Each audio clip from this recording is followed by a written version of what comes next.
Write my name on it. Touch my finger on the golden pen, the golden pen, the golden pen. Touch my finger on the golden pen. Write my name on it. Write my name. Write my name on it.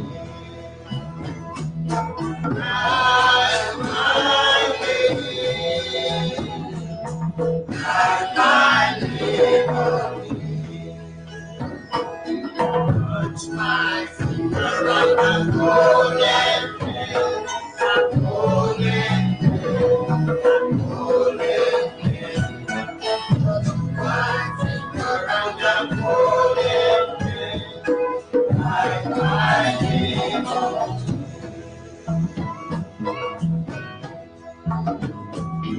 Write my name. Write my name. Write my name. Write my name. Touch my finger on the golden pen, the golden pen, the golden pen. Touch my finger on the golden pen. Write my name on it. Good morning, good morning, good morning, good morning. I come to greet you now. Good morning, I come to greet you now. This morning. Good morning, good morning, good morning, good morning. I come to greet you now. Say good morning. I come to greet you now. Good morning. Good morning. Good morning. Good morning. Good morning. I come to greet you now. This morning. I come to greet you now. Good morning. That's good morning. Good morning. Good morning. Good morning. I come to greet you now. Good morning. I come to greet you now. Good morning. It's good morning. Good morning. Good morning. Good morning. I come to greet you.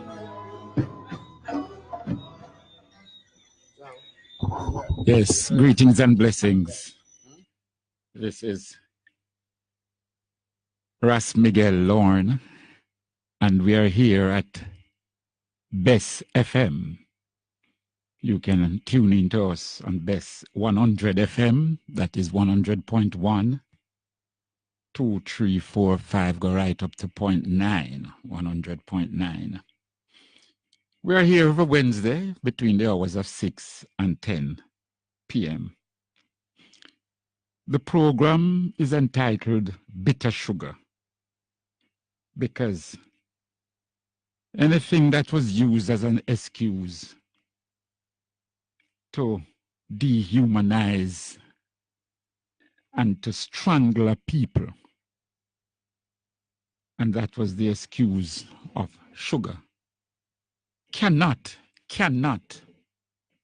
be sweet for us, neither literally, figuratively, or otherwise. And so that's why we named the program Bitter Sugar, as the excuse that was used to take us from our homeland, Africa, and bring us over here to struggle the way we find ourselves struggling to keep our head above the water. Today's program we started with Write My Name by the Fearless Ones, the group The Wingless Angels. Justin Hines and the brothers and sisters out there in St. Anne's, we give thanks for them. I think Justin Hines has joined the ancestors, but the other brothers and sisters are still there. They are the wingless angels. Wing, W-I-N-G, wingless angels. In other words, the angels that don't need wings in order to move from one space to the other. The program this evening, there are so many topics that we're going to look at, so much reasoning, and we want your participation. We hope that you have been reading. Generally, you ought to be reading a book. And don't give me the excuse about you read on social media and you read this and you read that.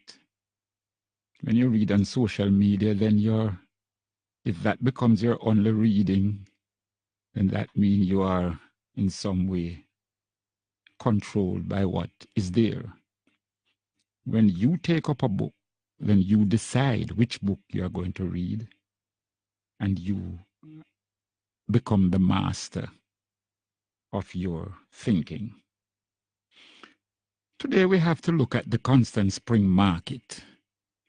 That market at Constant Spring, where they're in the Manor Park area, at the top of Constant Spring, where they're doing some development, they call it, changing up, and they're expanding the road and all sort of things up there.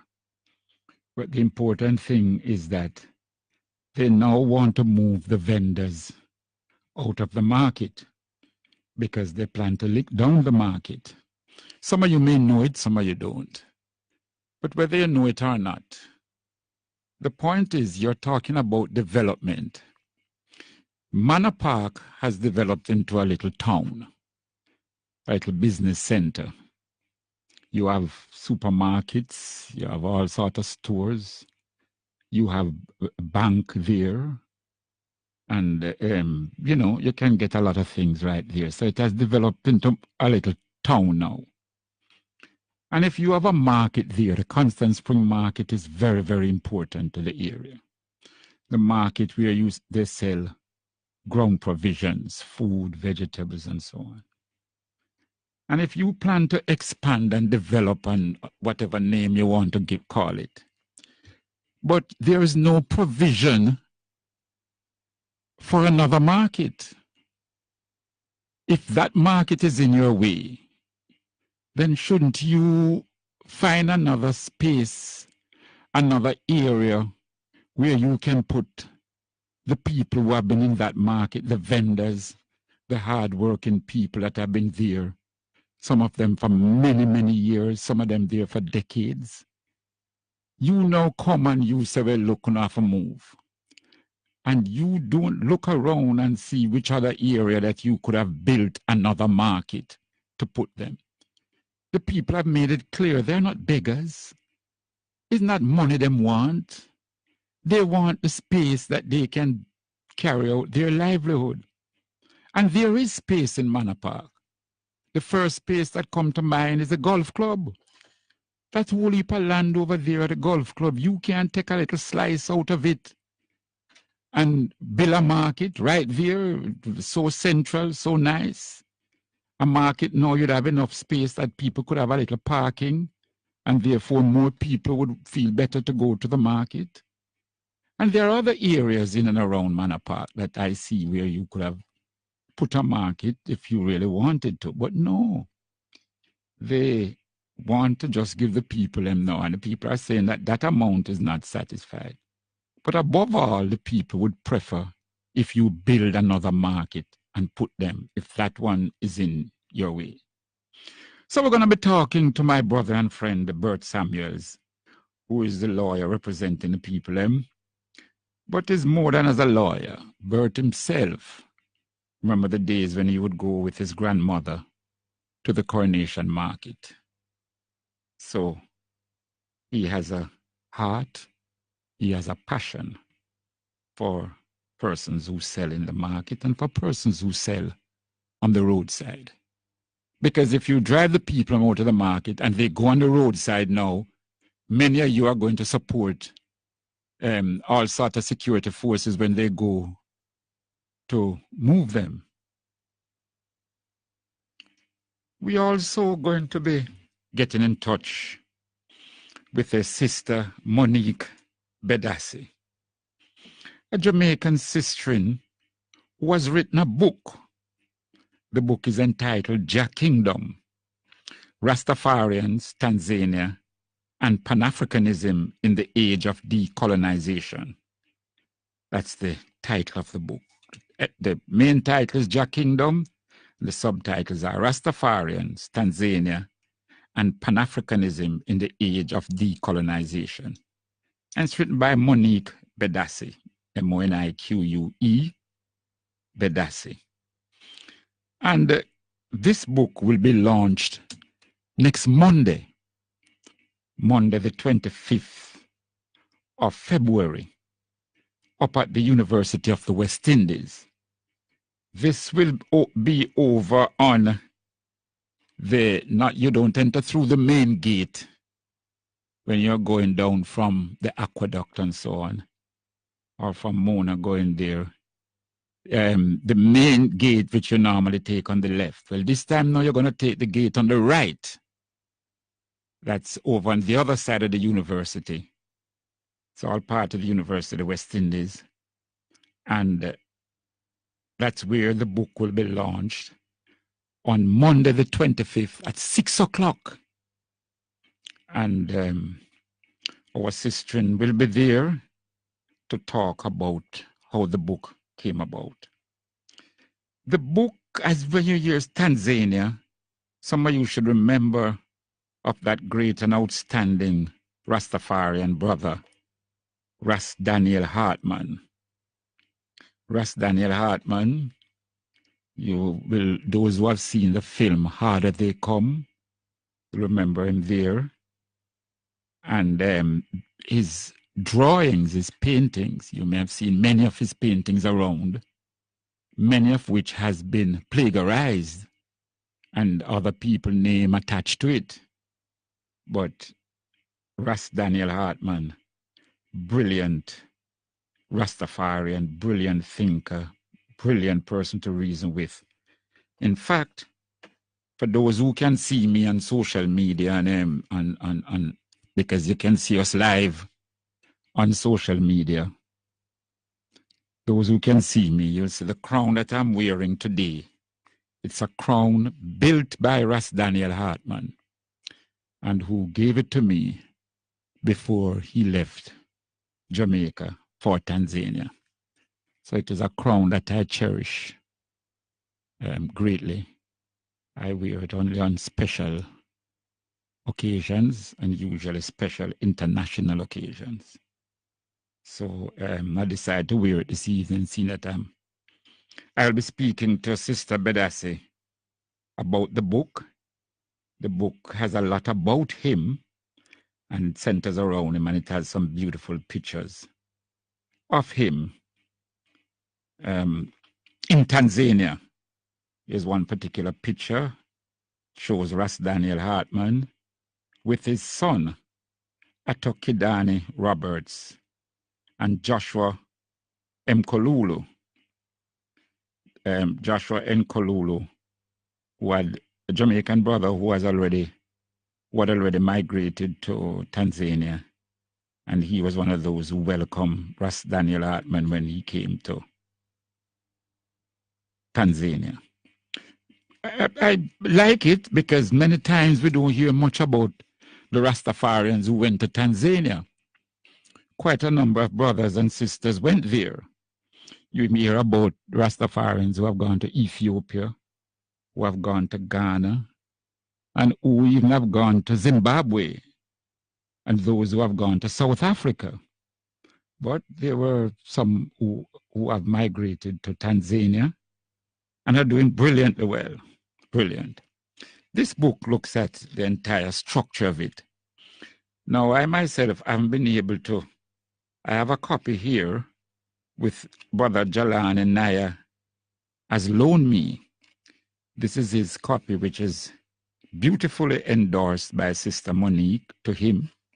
But he loaned me the book so that I could at least get a feel of it, because I wouldn't be able to read it in time.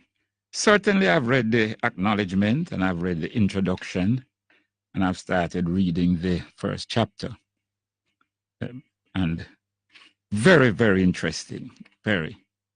And of course, I hope to finish it before the launching on Monday, because it's about us, brothers and sisters. There's a part here that deals extensively with Nyeri, especially just Julius Nyeri, the former president of Tanzania. And again, I can relate to this book, and I can relate to Nyeri, because I happen to have gone to different places. Nyeri came to Jamaica in the 70s. You must understand, in the 70s, we had some brilliant Africans that visited Jamaica. And that had to do more with Michael Manley, who was seen as a radical and seen as part of the Pan-African movement. So people like Julius Nyeri came here. Other leaders from Mozambique, from Guinea, they also came here during that time, and I heard some brilliant speeches. Now, when Nyeri came here, he said something that I will never forget. He said, I think this was at the Pegasus when he gave a speech. He said, we don't have to worry. Any country that eat cassava will never become a socialist country. He says the Western world, the capitalist world, always worry when Africans or black people try to have a more egalitarian, a more equality society. And they always say you're going into Russia arms or you're going to become socialist and all of that. He says, no, any country that eat cassava won't become socialist. Now, the lesson from that is, because any country that eat cassava, you know, you're not supposed to eat cassava because them say it's poisonous. It's poison. And that's why he said that, because to become socialist, you're supposed to be so logical, and everything becomes so logical, you know, that you don't bother with spirituality, you don't bother with God, you don't bother with things mystical, because everything is logical. 1 and 1 equal 2, and 2 and 2 equal 4, and it's logical. And that's what he's saying, but it's not logical to eat cassava because it's supposed to be poisonous. And the Africans think that way, especially with regards to ackee. They don't eat ackee in Africa. Only now, as more Jamaicans go there and plant ackee and eat ackee raw, eat ackee cook, and them say, call them a drop dead. And them say, don't drop dead. Them say, well, all right. You know, and one and two, few of them start eating it now. So I remember that which Nyeri had said. And a brilliant teacher, brilliant mind, Julius Nyeri. So, and she mentions him extensively in the book. We're going to be speaking to her. She's presently in the United States, in Missouri. And we're going to be talking to her about the book and about the proposed launching coming up and so on. Now, we'll also we'll be speaking with Mama Fire, Mama Fire out there in Portland, in Buff Bay, White Rock. You know, she had a beautiful event on the 2nd of February. Those who wish to honor her were present, and we must congratulate and thank brothers like History Man, Mikey General, Capleton, and quite a number of persons who went out there and performed with their heart and their love. So we're going to be speaking with Mama Fire. Now, that event has gone. But Mama Fire is, and somebody see me one day and say, you always say Mama Fire. What, you don't know her name. You can say her name sometime. Well, to tell you the truth, I don't remember her Babylon name. And if you meet her, if you know her, and if you meet her once, even if she tell you her name is Julie King, you ain't going to remember the Julie King part of it. You're going to call her Mama Fire. She moves like a mama. She has a way about her. She moves like a mother. She moves like a queen mother.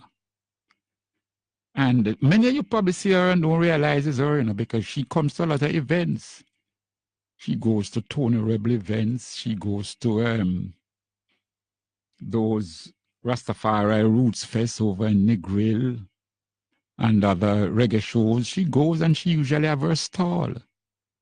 And she and her children, they cook natural, ITEL cooking, very good cooking. Always float the plate with food and so on. Corn and all of that, many things. Her stall is usually the biggest because she sell coconut, she sell cane, whole heap of things. So that's Mama Fire, and that's the name that reflects her life. Now, she always hosts up at her region there in Buff Bay, Portland. She hosts the Battle of Adowa, Nyabingi. Brothers and sisters, as Rastafarians, we keep what we call Nyabingi.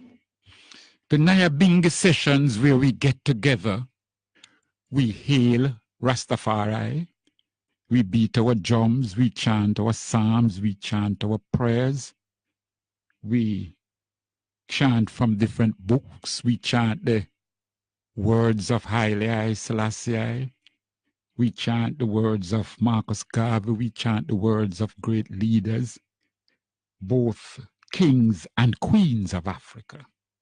That's what we do at the Nyabingi.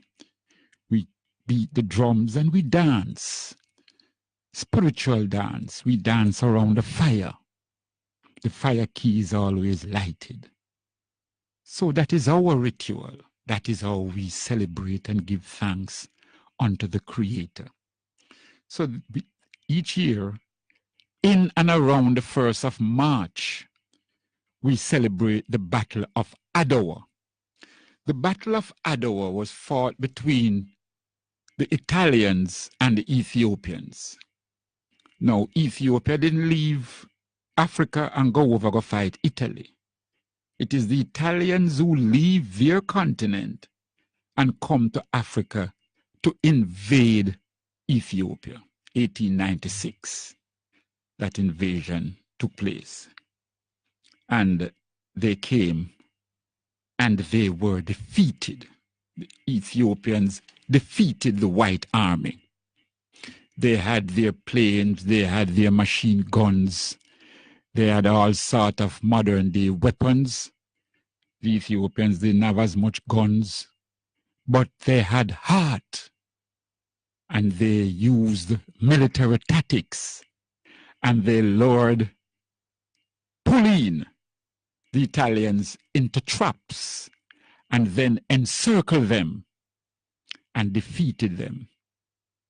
And one queen that you must never forget when you talk about the Battle of Adowa, and that's Empress Queen Taitu, T-A-I-T-U, Empress Taitu.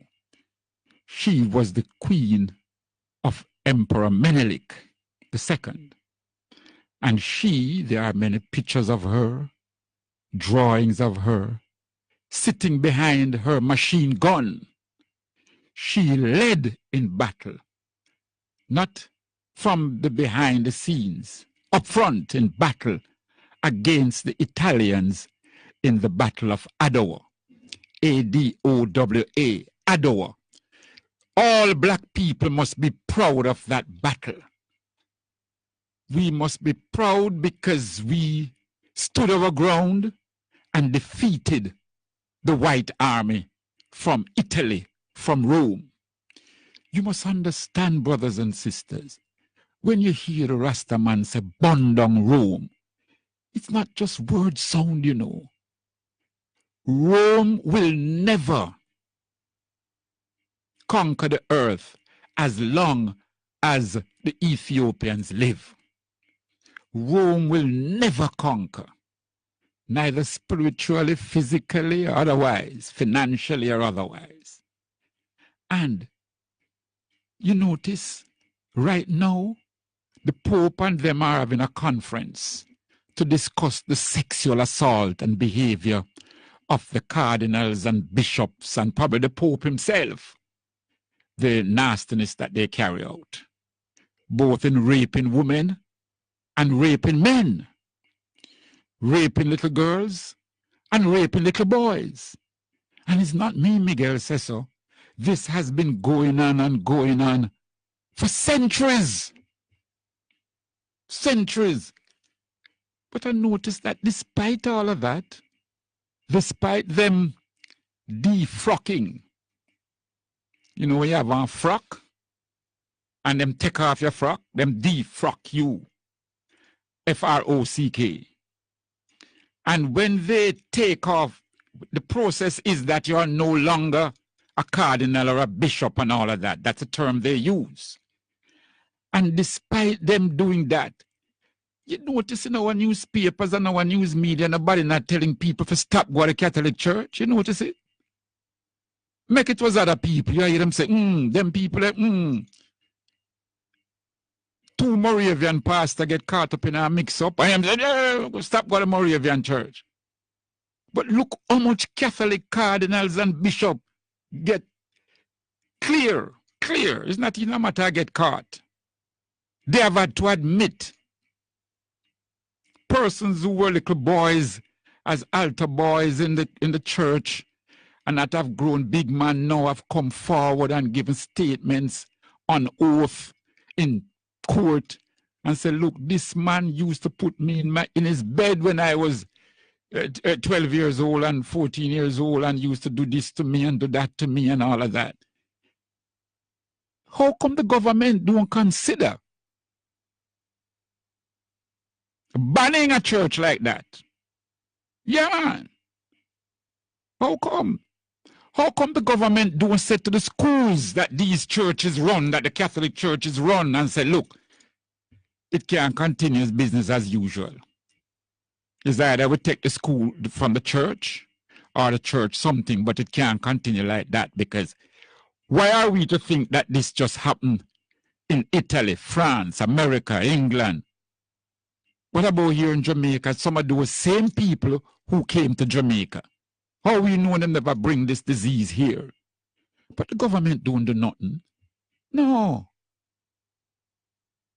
That's what a government does to protect its people. It says, look, we going now have to investigate, because if you are going to have priests and cardinals in the schools, they have to be black priests and cardinals ordained in Jamaica. We don't want more from Rome. We don't want more from America. We don't want more from England. We don't want more white man, because we don't know what kind of mix up them in. So to be on the safe side, let us keep only our own. That don't mean our own pure, you know. But at least we could start with that. If you are going to allow the Catholic Church to continue to run schools, because my thinking is that they should not be allowed to run no more school. They have forfeited that right by virtue of these behavior, brothers and sisters. These are not ordinary behavior. These are not all. You're talking about one priest in some of these other places 200-300 people come forward and said, you did this to me. We're not talking about like a 1 or 2 accident that you can say, well, thing. You are there preaching the word of God and shouting it loud and all of that. And what has happened now, the thing has gotten so bad that there are other priests and nuns who are coming forward and said, I need forgiveness because I knew that that was going on with that person, but I did not say anything. In fact, they covered it up. Others they might not have done those things, but they are saying that they knew it was taking place and they covered it up. Just like the Pope now, he's doing everything to cover it up. Yes, he's doing a lot to cover it up. In Ireland, Northern Ireland, they have come out and says, look, this thing was almost normal. Because remember, these cardinals and bishops represent themselves as God representative, So like a 10-year-old boy is not going to look upon God representative and say, Papa, what you doing? Father, what you doing? Is God say you must do this? Like a 10-year-old not going to do that. Him just bow down and whatever Father say him to do, him do. So they took advantage of those situations. So think about it, my people. Think about it. Think about it. If it was other people doing these things, wouldn't there be them want to take the school from them? Wouldn't the government want to stop the government aid to them? Think about it and see if they are worthy to be teaching your children or my children, because that level of sodomy cannot be condoned. Now, so Mama Fire, yes, Battle of Father, we want to talk to you about. We're also going to be talking to Brother Jalani Nair. He is an intricate part of the book launch, and he's also, we're going to talk to him about Black History Month. And I'm going to play a few songs. I want to compare, as many of you know, Exodus, the album Exodus by Bob Marley and the Wailers. That song, that album was voted Album of the Century by the BBC, the British Broadcasting Corporation. That album has the song One Love and quite a number of other songs. But they voted that album of the century. 100 years, them say that is the best album.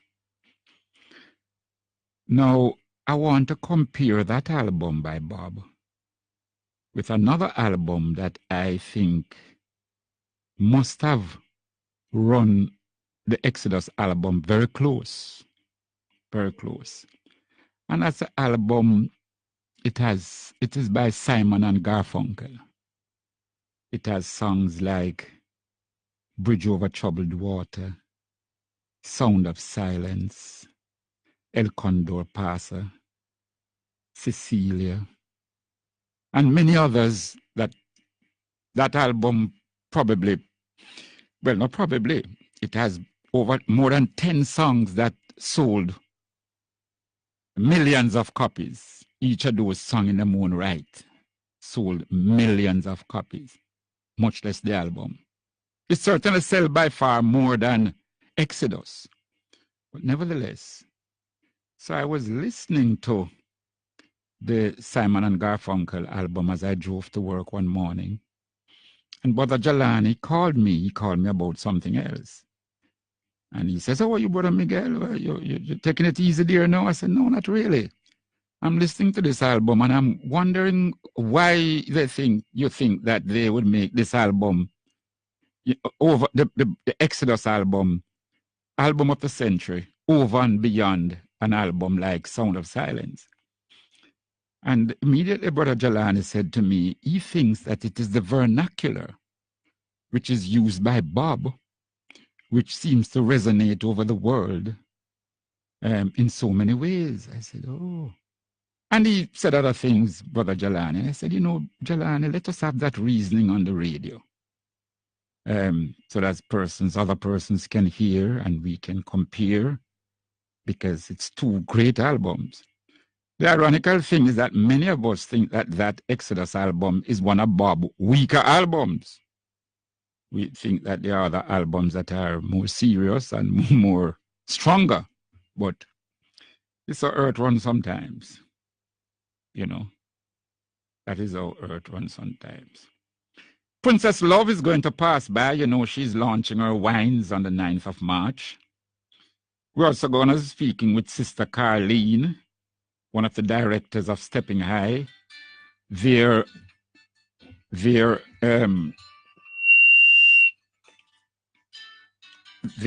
Stepping High, their festival, you know, the next Ganja Festival, it will be on the 1st of March, 1st and the 2nd of March, over there on the West End in the Grill. So, you should be gearing up to attend that festival. The first day they'll be at the West End, and on the second day they'll be over on the beach side. So we're going to talk to her about that. There's a case I want to highlight also. A case of a brother named Norman Wilson. Norman Wilson was just standing, there was a little party over at an area in Cambridge, over there in a little outside of Bull Bay in St. Thomas. Police came on. They told the person playing the music to lock it down. Norman Wilson said something very simple and ordinary. And badam, the man was beaten up. This happened in 2017.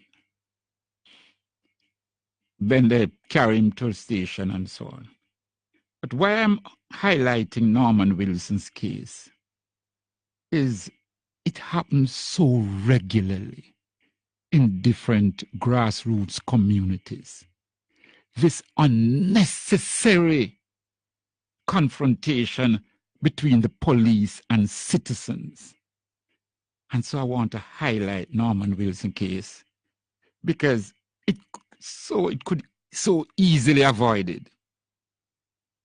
But it happens, we got to face it, and it is something that the police can avoid because they need citizens to solve crime.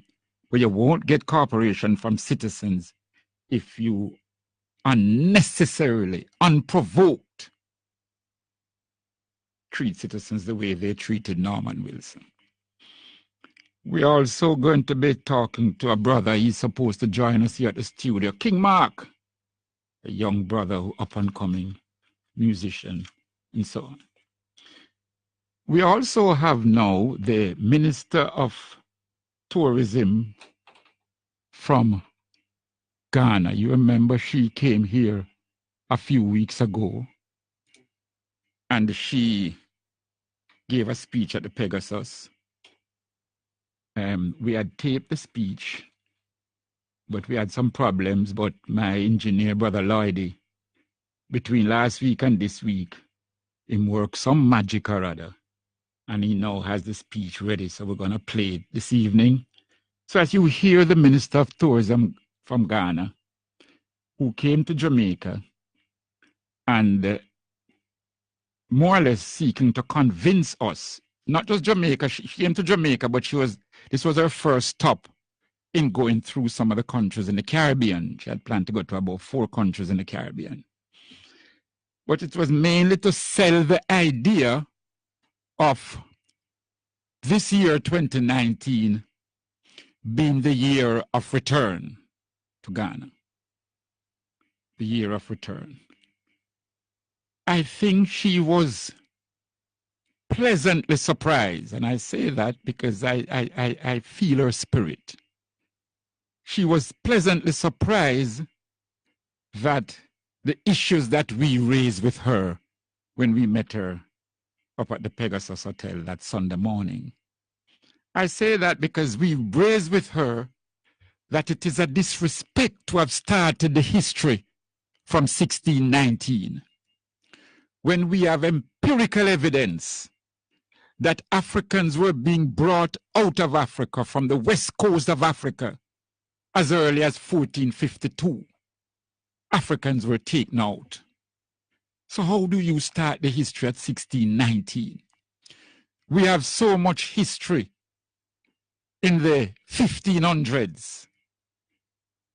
In fact, some of the greatest murderers like Drake and Hawkins and all of those English white murderers who murdered and taken out many Africans out of the west coast of Africa, they were during the 1500s, 15 odd, and they died in that period. So if you start at 1619, you have left out over 170 years of history, and you have left out millions of Africans who were taken out before that.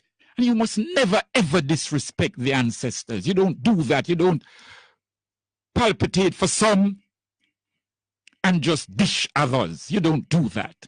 And we had to point that out to her in strong language without being disrespectful. And even she herself said, when she looked into it, because the village where she's from, there's a building there that was built by the Dutch in about 1480 odd. And they didn't just come and put up building, they put up building to facilitate the trade in Africans. So even she had to reflect on that. But they tried to paint a picture of 1619 being symbolic. You don't symbolize and leave out 100 and odd years. You don't do that. There was one member of the delegation who read a passage from the Bible that talk about a people 400 years in bondage. And, you know, we had to say, look, man, you're talking to some, you don't bring those foolishness to people like us. You don't do that, man. Come read from the Bible that talk about 400 years. Those were Jewish people and their Jewish stories. We ain't Jews. We're Africans. We're black Africans. We're from Al-Kebulan. We are Cushites. We are ancient Ethiopian warriors. So don't come tell us about 1619 to 2019 is 400 years, and the Bible predict that 400 years, after 400 years, you will be taken out of bondage. Don't run those joke with us, brothers. So that was a member of the delegation that we had to certainly make him know that you keep those jokes among people in Africa who worship white God. But you don't bring that joke to people like us who don't have no respect at all for any white God. So we're going to play our speech that you all can understand. So brothers and sisters, let's get into the program. There are some other areas that we want to touch, but we ask you to tune in with us as we journey along, and we hope at the end of it, our numbers to call, because there are some people who have lost the numbers, and they tend to call me off air for the number. The number for the station is 279-8473. You put 876 before it, of course. 279-8473 or 619-1508. 619-1508. Now, we have had a lot of complaints of persons trying to call us, and I've said that it seems like sabotage. Persons have been calling and said they can't get through. But I can assure you that it is not us here at the station who is not taking your call. I have a very, very competent engineer, Brother Lloydie. He looks out for the calls. He tries his best. He's on the computer. He's on the phone line. He's in the music thing, trying to keep us up to date. He works closely as we go along. As you can well imagine, a program like this where we have books spread out, files spread out, this, that spread out. So, you know, when we come here, the studio is not the same. So we do look and cherish your calls. Of course, you can join us on Bess FM on the social medias and so on. So it's not sabotage, certainly not from the station. We do have no control over the waves that carry the bands that carry the calls in. But we try our best, brothers. We don't cut off anybody. We don't deliberately look at people's number and say, no, we're not take the call. It's nothing like that. You know, the station tries its best to keep its communication open. We don't know if it's because, you know, the dig up out of the dig up that's taking place out at Hagley Park Road affect this entire area. It affects this entire area. There are times that they don't even have internet. You know, all that work that is going on out there. So we don't know if it's that. The station has tried to circumvent it. So we ask of you patience and understanding, and don't think that it's any deliberate sabotage. So we'll give you another one, By the Rivers of Babylon from the Wingless Angels, and we move into more aspects of our program.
Their hope is that we'll remain confused, but not while we have the rhythm and the blues.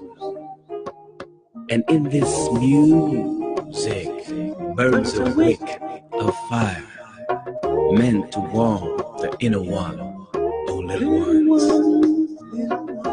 If there is no enemy within, how can the one outside hurt you? Recycle hate, turn it into love. Now there's an art. Better to light a candle than to curse the dark. The earth is the Lord's and the fullness thereof.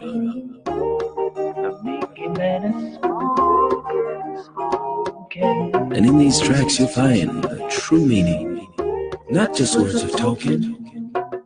In this multimedia, instant play, super fast society, the Bingy Man shall slow it down and be your sobriety. You see, their hope is that we'll remain confused, but not while we have the rhythm and the blues.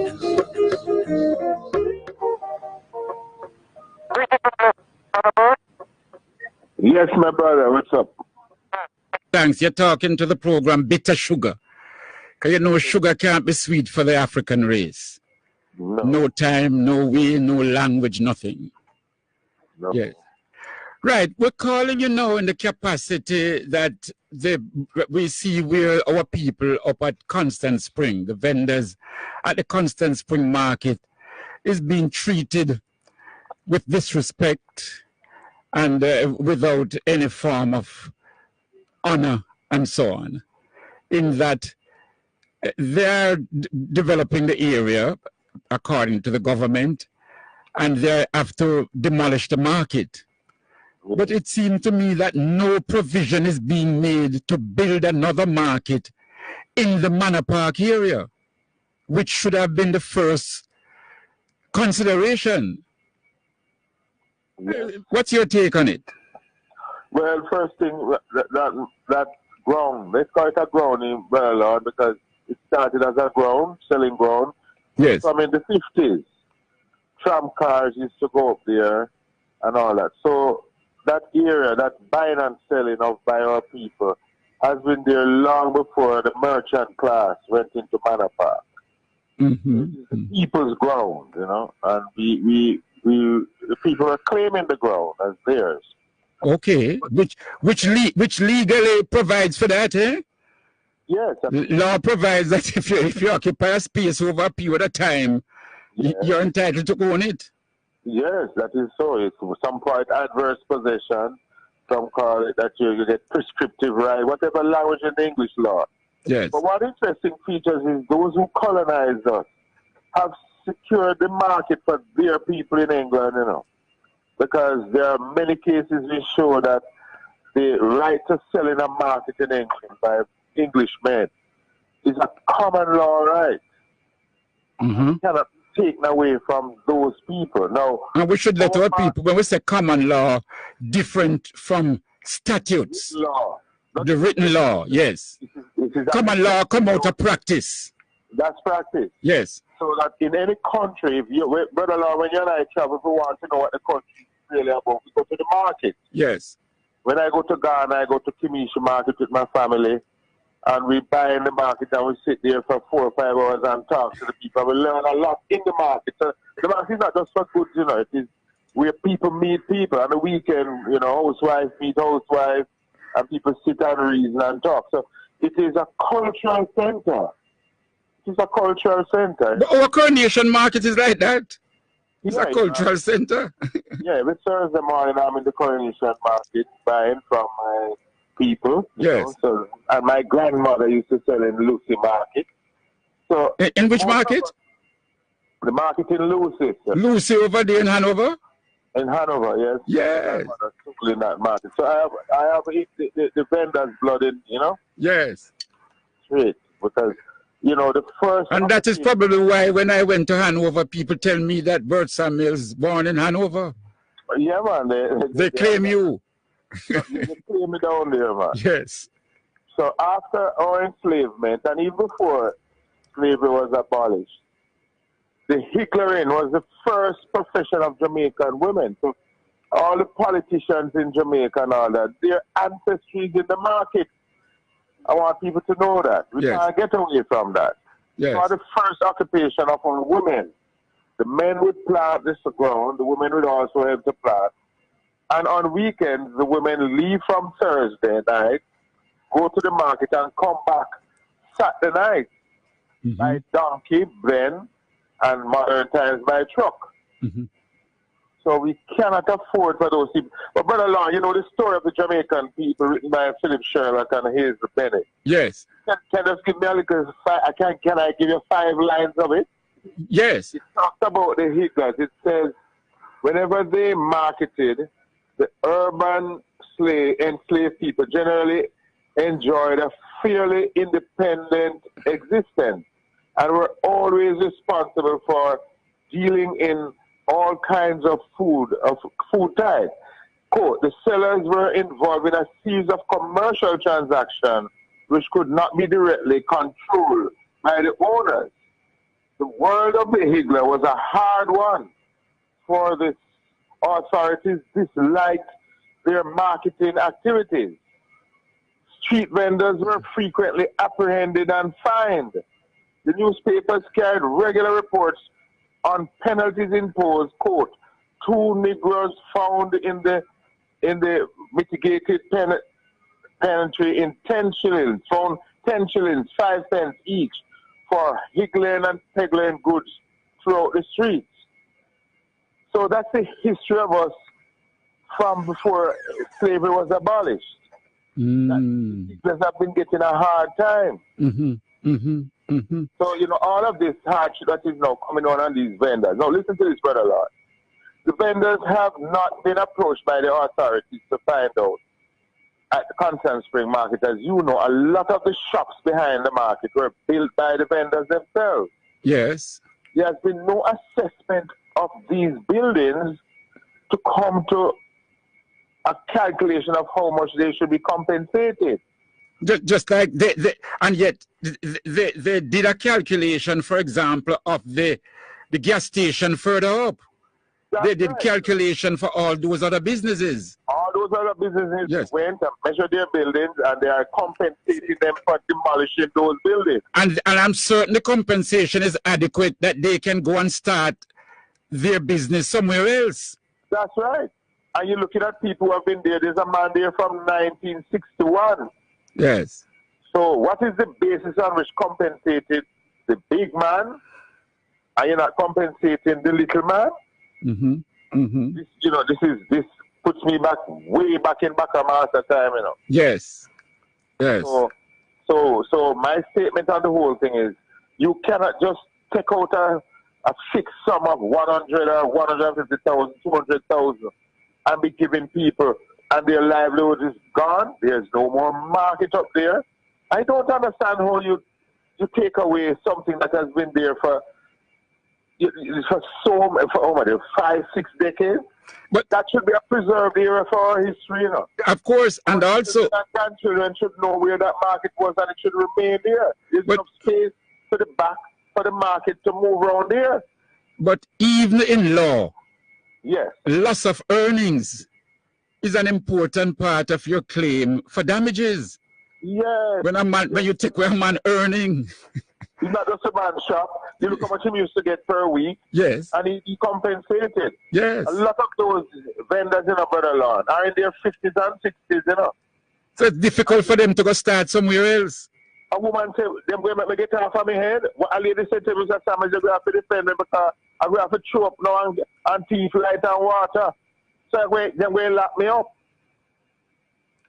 It is chronic. It's hard. Yes. It's very hard. So we're asking the public to give it support for people who have been, a lot of people out there selling. If it was not for that occupation, they'd be down the road at the Constant Spring lockup.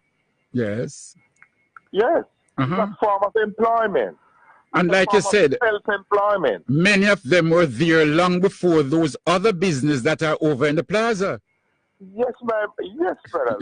And that is me and you look a memory of when that plaza never have. You think that when them say Constant Spring Road used to be donkey, used to walk on it on horses. Yes. That people been there long enough to know that.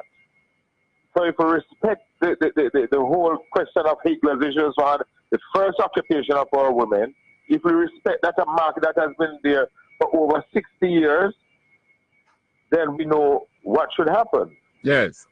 But you know another thing that comes to my mind, Bert, and you had written about it way back in the 1990s, and the village Duns had also replied to you, which we are still working out as to, we have a suspicion as who, but and so on.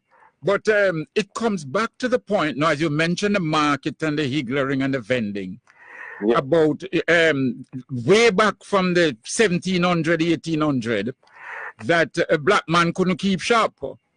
That's what I read to you a while ago. They were fined for being a nuisance on the street. Right. In other words, they deliberately passed laws now. Yes. Laws were passed that black people could not revend. That's right, because they want to keep us on the plantation as slaves and later on as wage earners. Yes. So the revending now was restricted now. So that's why the supermarkets and so is the Chinaman and those people. Whereas we were only able to sell fish where we catch a sea, fowl where we grow a yard, grown provisions where we plant and could bring in and sell. And so on. Things like those where we create, that was only what we were allowed to sell, even whether on the road. License in it. You have to get a hawk and peddler's license. Yes. So a man were passing around and selling things and crying out, the street criers. Yes. They run them down, and if you don't have a license, you get locked up. So the independence of the newly freed people was being monitored because they wanted to drive us back to work for master. Yes, yes. And you know, the independence of the peasant in Jamaica, but you know, we know how the Eagles are very independent. Very independent. And then they work for nobody. Yes. And they are envied.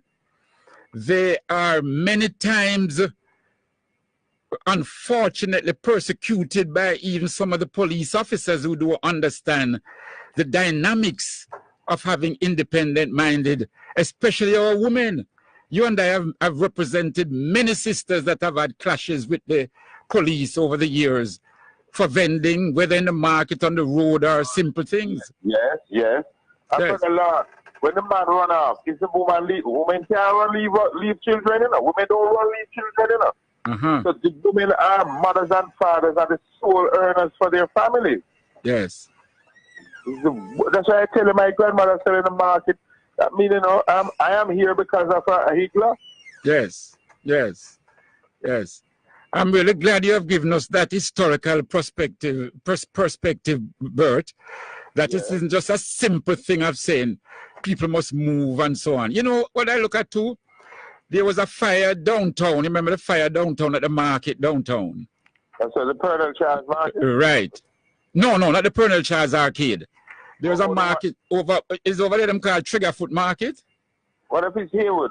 Yes, Haywood Street Market. Yes, in front of Captain Bakery. Do you remember that fire down there? All right. All right. Many of those brothers and sisters there were burnt out. How come them never offer them even say a 200,000 to restart?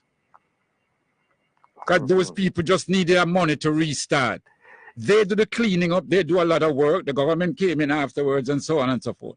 But many of them had to restart on their own. They had to go borrow through a partner and all of that. How come the government never say, let us give you a 200,000, 150,000, 100,000, so that you could get back on your foot? No, you know, when my brother Lord, remember the history too, you know, the Constant Spring thing, you know, that they got a notice to leave from March last year, you know.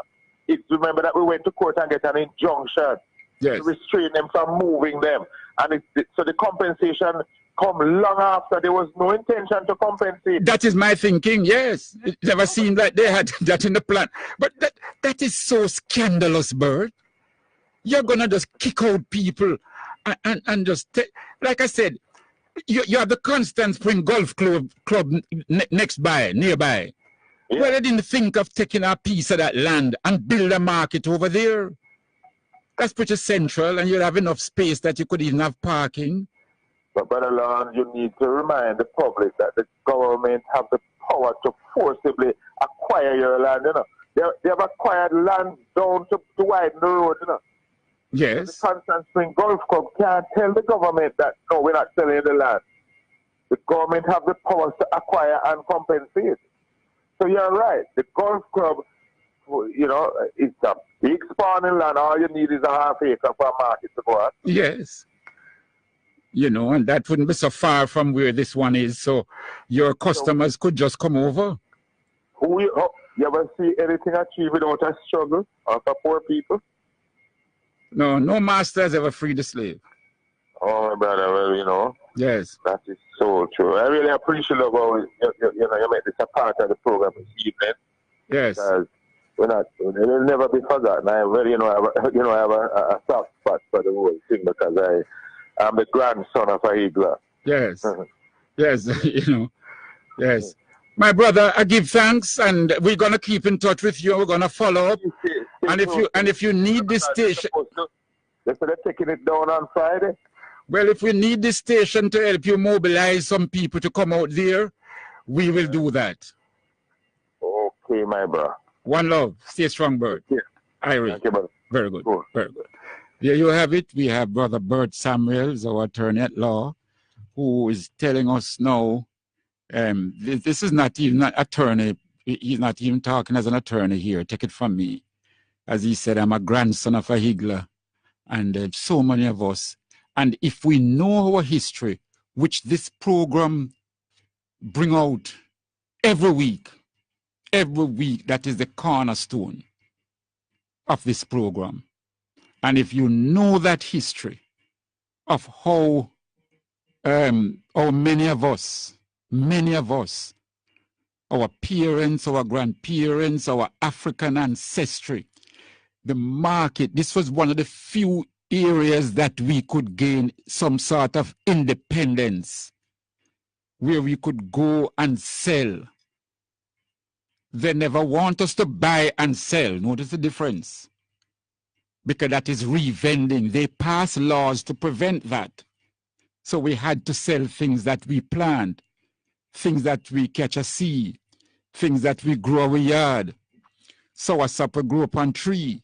Those are the things that we could sell. So, brothers and sisters, this history is not just a few little people here up at Constant Spring. The disrespect, and like you just hear Bert say, that particular market have a history. Even before any building was built, it was an open ground that people would go there and sell. You're talking from the 1950s.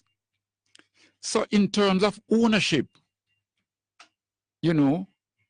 because the law is that if you live on a certain land for a certain length of time, or if you occupy a certain land for a certain length of time, you can apply to become the titular owner. These people may not have applied, but certainly they are entitled to some amount of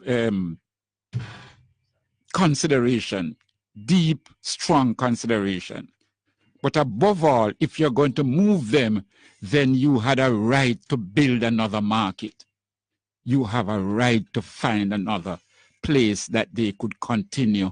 And then now you could build a modern space now, and not a modern place for them, with proper sanitary convenience, proper ventilation, proper flooring, proper stalls, stands that they could put their food and so on. Market, Constant Spring Market is one of the cleanest market because the people do keep it clean and so on. So, brothers and sisters, give it some thought. And if needs be, and we are called upon to go hold a placard, we mustn't feel shame. Because, they come for them in the morning, then it could be you in the afternoon, and it might be trouble in the night. So let us stand up for this one. Let us stand up for these vendors that And like you hear Bert say, the initial outlet, they didn't plan to compensate them. No. Didn't plan to at all. Is when the matter got court and an injunction was reached that them say, I could give them a little, some case 100, some case 150. And I think the 1 and 2 cases, they'll go up to 200,000. But that is not what people want. When that money done in less than no time, what about their livelihood? If they go on the sidewalk, you persecute them. They can't go to other markets. When you're in your 50s and 60s, you can't just go down a Coronation or go over Papina, go over Bagwalk. No. So this now, the government really, really disrespect grassroots people in this regard and category.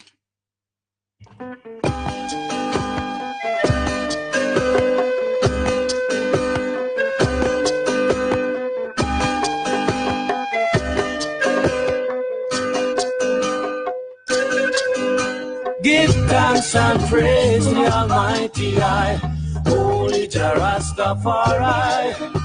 Give thanks and praise to the Almighty I, Holy Jah Rastafari. Oh I,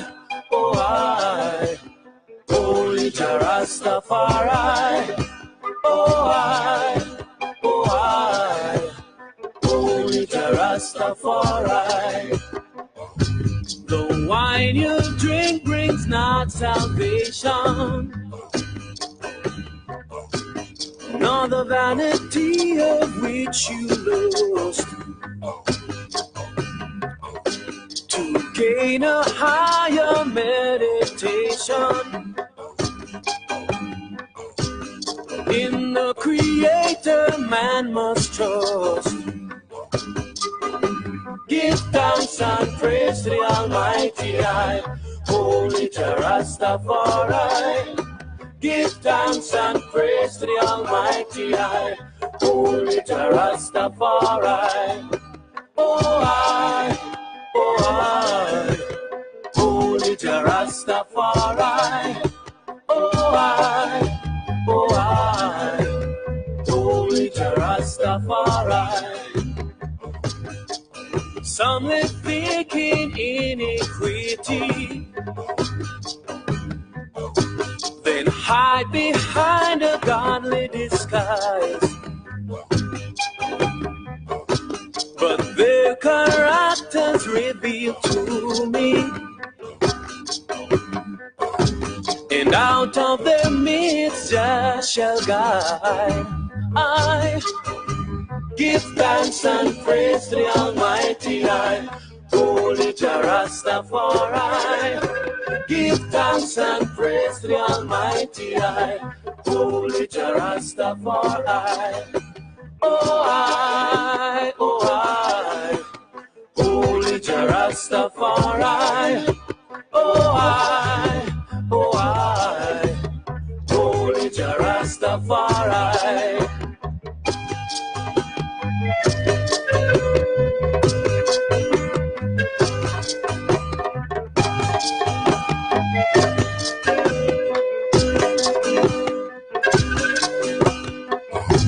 The wine you drink brings not salvation, nor the vanity of which you lust, to gain a higher meditation in the Creator man must trust. Give thanks and praise to the Almighty I, Holy Jah Rastafari. Give thanks and praise to the Almighty I, Holy Jah Rastafari. Oh I, Holy Jah Rastafari. Give thanks and praise to the Almighty I, Holy Jah Rastafari. Give thanks and praise to the Almighty I, Holy Jah Rastafari. Oh I, Holy Jah Rastafari. Oh I, Holy Jah Rastafari. Holy Jah Rastafari, Holy Jah Rastafari, Holy Jah Rastafari, Holy Jah Rastafari, Holy Jah Rastafari. Yeah, man. That's our beloved brother there, Holy Jah Rastafari. Nice. Yes, that is Kushai, Brother Kushai there, making it very strong and clear. Now, we have in the studios with us, we have a young brother here, King Mass, and we're going to play one of his music soon. He hails out of Boston in the United States. It's highly recommended to me by some frontline, Brother Seiko, and the frontline crew over in Chicago and in other areas in the Midwest area there of United States. So we invited King Mass to come along. We're going to play one of his music first and listen to it, and then we will talk with him. We also have Princess Love. We had announced you earlier on that you're going to come to make sure that people turn out in their numbers for the wine festival, which will be on the 9th of March. Right. And you're going to have, well, Rastakura is right there. King Mass, I don't know if he'll be in Jamaica by them time there. Yes, 9th of March. Yes, so you invite all of them to come and to participate and to perform. You're bringing the wines this evening? That you could let them taste the wines. Whoa. That's... Yes. Well, today was busy up and down. And I know sometimes it's heavy.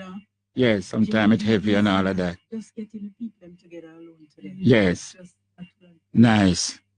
Nice. But anyway, you invite the brothers them and let they come and participate. About 8, 9 different types of wines. About 8, 9 different types of wines will be on display. But it's not wine so drunk, you know, and so on. So we're going to participate and so on.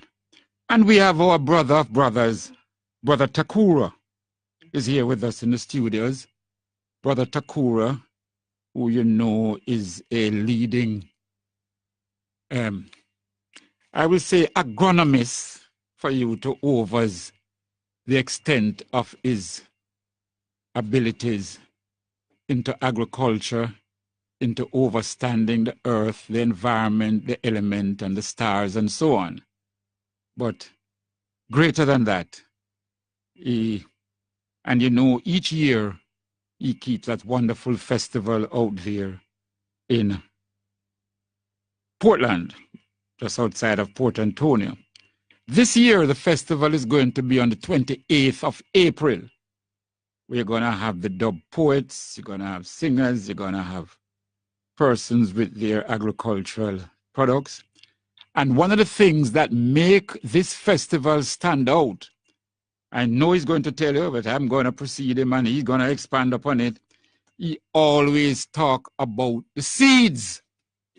He says you need to preserve the seeds, the original seeds, the heirloom seeds, the precious seeds, because as you know, Masanto and all sort of Santo and all these people are gathering up the seeds.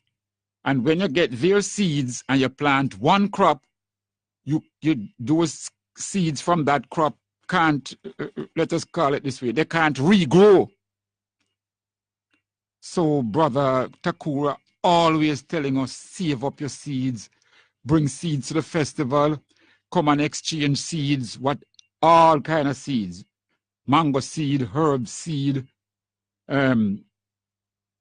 pumpkin seeds, popcho, all sort of seeds, callaloo seeds, all sort of seeds, and so on. You know, so please, pop our seeds. You got to save these seeds, because pretty soon you won't be able to get proper seeds to plant, because that's one way of controlling the earth. We're going to be speaking with Brother Takura a little more. So just before now, we're going to talk to the man, King Mass. Going to tell us how him come by the name, but let us hear a little of his sound And then you can tell me whether him look like him going far, whether he's going to go to a stage where you see it in the papers today, them say the house that Bob Marley had stayed in whilst him in England, they're now going to put a plaque on the house to highlight the fact that someone of the legendary status of Bob Marley and the Wailers had lived there at one point.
Nice.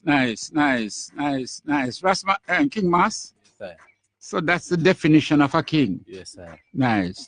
And it's a combination of yourself and one who. Quite a few of my personal favorite lyricists tell us them, and no? musicians. Yes. Yeah. So it's a combination featuring myself, Kabaka Pyramid, Randy Valentine, Jadan Blackamore, and Emphatic Tabs from Lesotho, Africa. Emphatic Tabs. Yeah. Beautiful. Nice.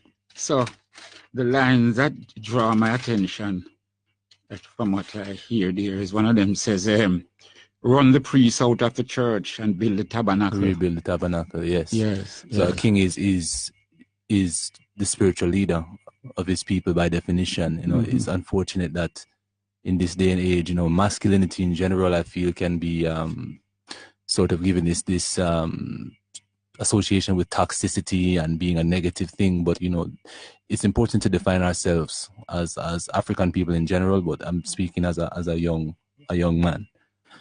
So when I had the concept of this song and the chorus came to me, I wanted to reach out to some brothers, and this project spans over several continents. Randy Valentine is based in the United Kingdom, although I can't didn't come from, but he's in the United Kingdom. Jadan Blackamore is from Georgetown, Guyana, so that is South America. I'm coming out of Boston, Massachusetts in North America. Kabaka Pyramid obviously is a Kingstonian, and Emphatic Tabs all the way from Lesotho.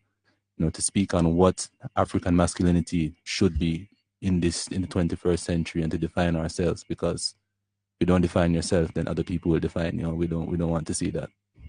Well, if other people define you, you can't blame them if they call you a snail. You see? Yes. Yeah, man. Yes. It's nice when we see young brothers, and in case of Sister Love, young sisters that are coining our definition. In driving here today, and when I turn on Lincoln Avenue to come onto Maxfield, I saw a place mark, a shop mark, Ghetto Turkey.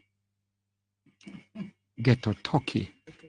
Yes, Turkey, you know, there, yes.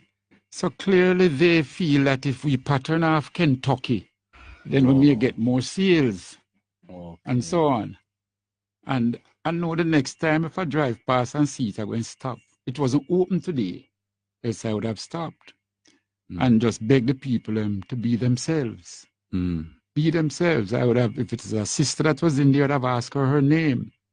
And I said, put your name, because Colonel Sanders put for him name. On him thing. McDonald is somebody name. So the same way, if you name Charmaine, put your name and build your name, that probably in a few years' time we might have 10 Charmaines all over Jamaica. So we don't need no talking or no body name and all. You see? So it's important for we to define ourselves. If I'm going to mention any Turkey, look upon the great ancestor Turkey, what was the Turkey rebellion? That's the first thing will come to mind. That's Turkey. The Turkey, yeah. That's Turkey. Yeah, but that's the first thing will come to mind. I never yes, but they wasn't thinking about Turkey. Yeah, right. Yes, they wasn't thinking about Turkey. Yeah. Someone that spell it different. Yeah. It was straight Turkey. Turkey. Okay. Yes, Tuck. Yes. Wow. So, and therefore that's what enlightens me now to feel, you know, when I see young people defining our space, our realm as African kings of the earth, African rulers and so on. This is why I say many times on this program, I don't want to go back on Jerusalem.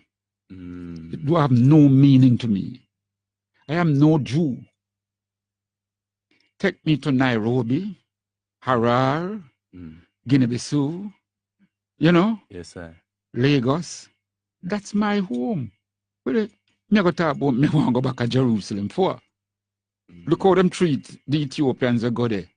Look how you look upon the Palestinians come demonstrate against a wall and you fire a gun and kill them. When me go them place. And if I'm not mistaken, the Israeli government is compensating people monetarily for hunting and turning in any Africans in their midst to have them deported. If you can find an African in Israel that isn't documented, they're paying people sums of money to to turn them in and have them deported?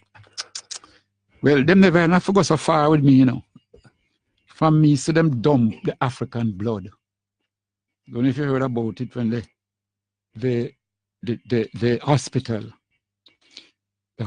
had asked people to come and donate blood. Some Ethiopians went and gave blood. You know, just like Jamaica, people give blood because when you have emergency situation, you need blood and all of that.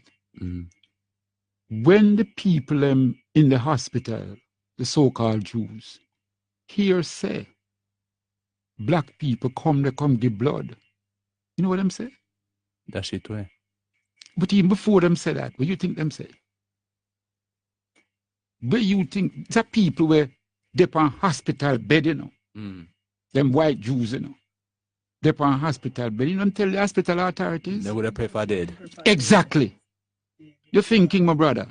They said we preferred to die more than put that blood in our vein. That's where the people them said. The way me are doing a country like that. When me I do now as a black man, as a great proud African, what am I doing in a country like that? Where the people them say I would prefer to die more than no say you put that blood there in me. That's where the Jews them say, you know. And so the hospital, to convince those sick people in the hospital, they had to publicly dump the blood. Publicly dump the blood in Israel. No, what me are doing Takura, what me are doing in a country like that? At the heights of disrespect.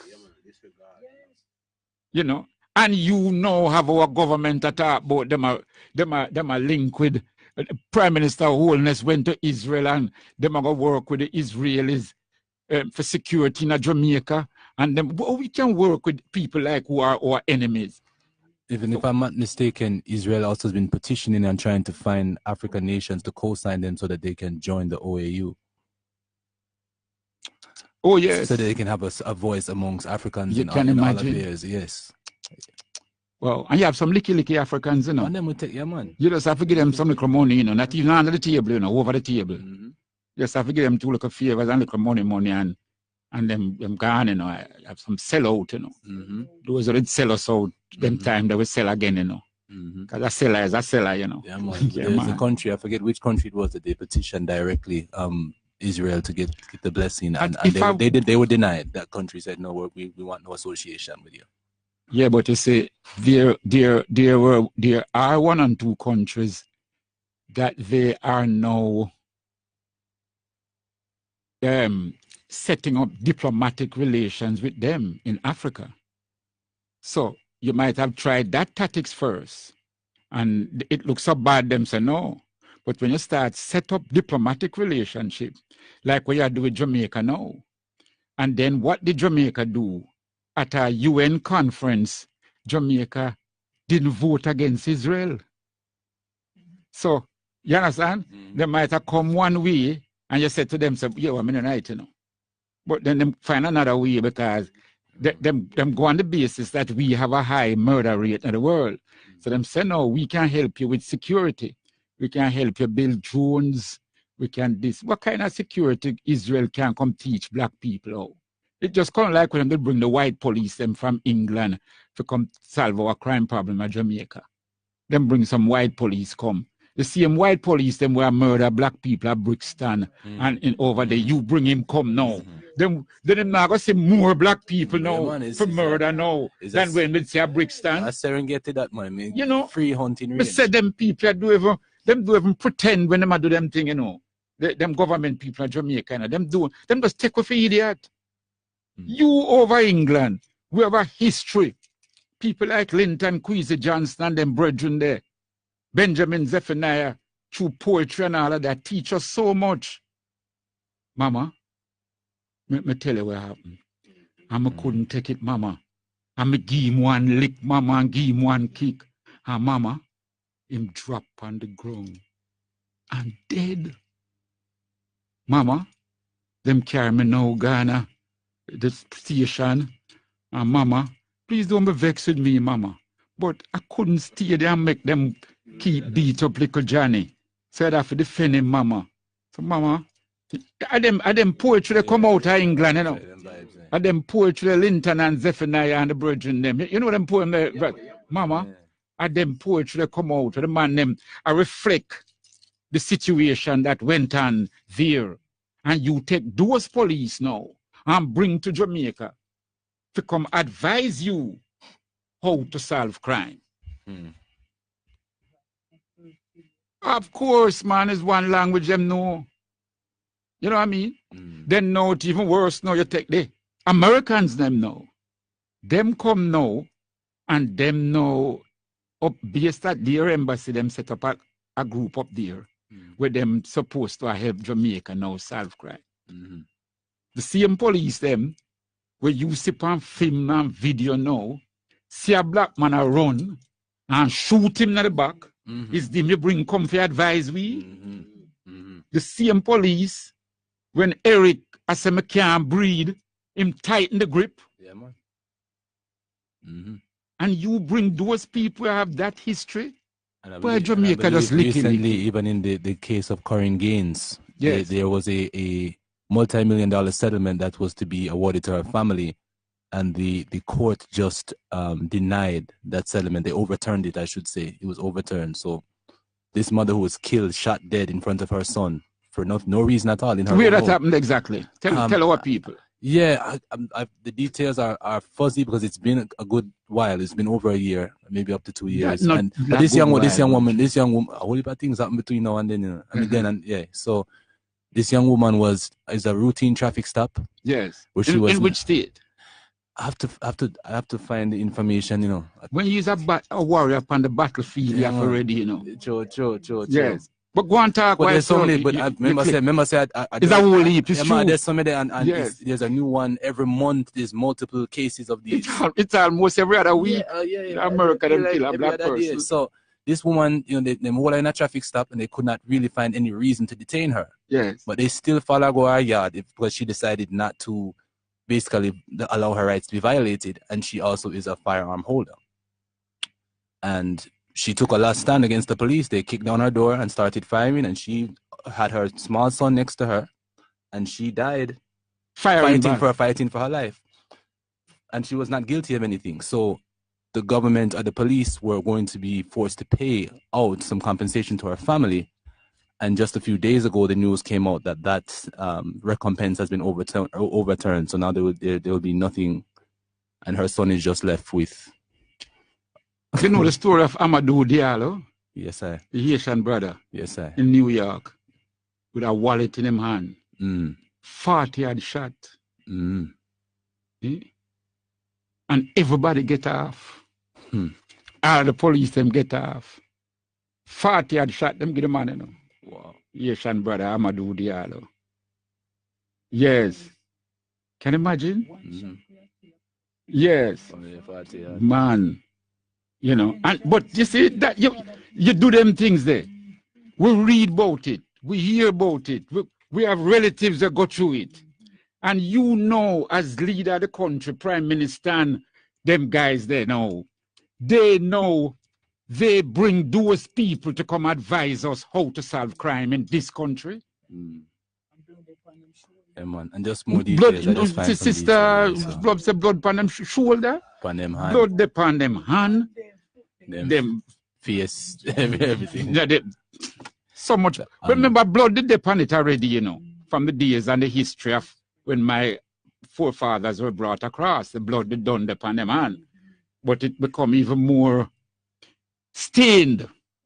Yes, it can't come off, and so on. Yes, you find. Yes, I find the information. So the shooting of Corinne Gaines occurred on August. So remember that name, brothers and sisters, Corinne Gaines. Occurred on August 1st, 2016 in Randallstown, Maryland, near Baltimore, resulting in the death of Gaines, a 23-year-old woman, and the shooting of her son who survived, her 5-year-old son. According to the Baltimore County Police Department, officers sought to serve Gaines a warrant in relation to an earlier traffic violation. Upon entering her apartment, the police officers were faced with the barrel of a shotgun being pointed at them. This is the story that they're telling.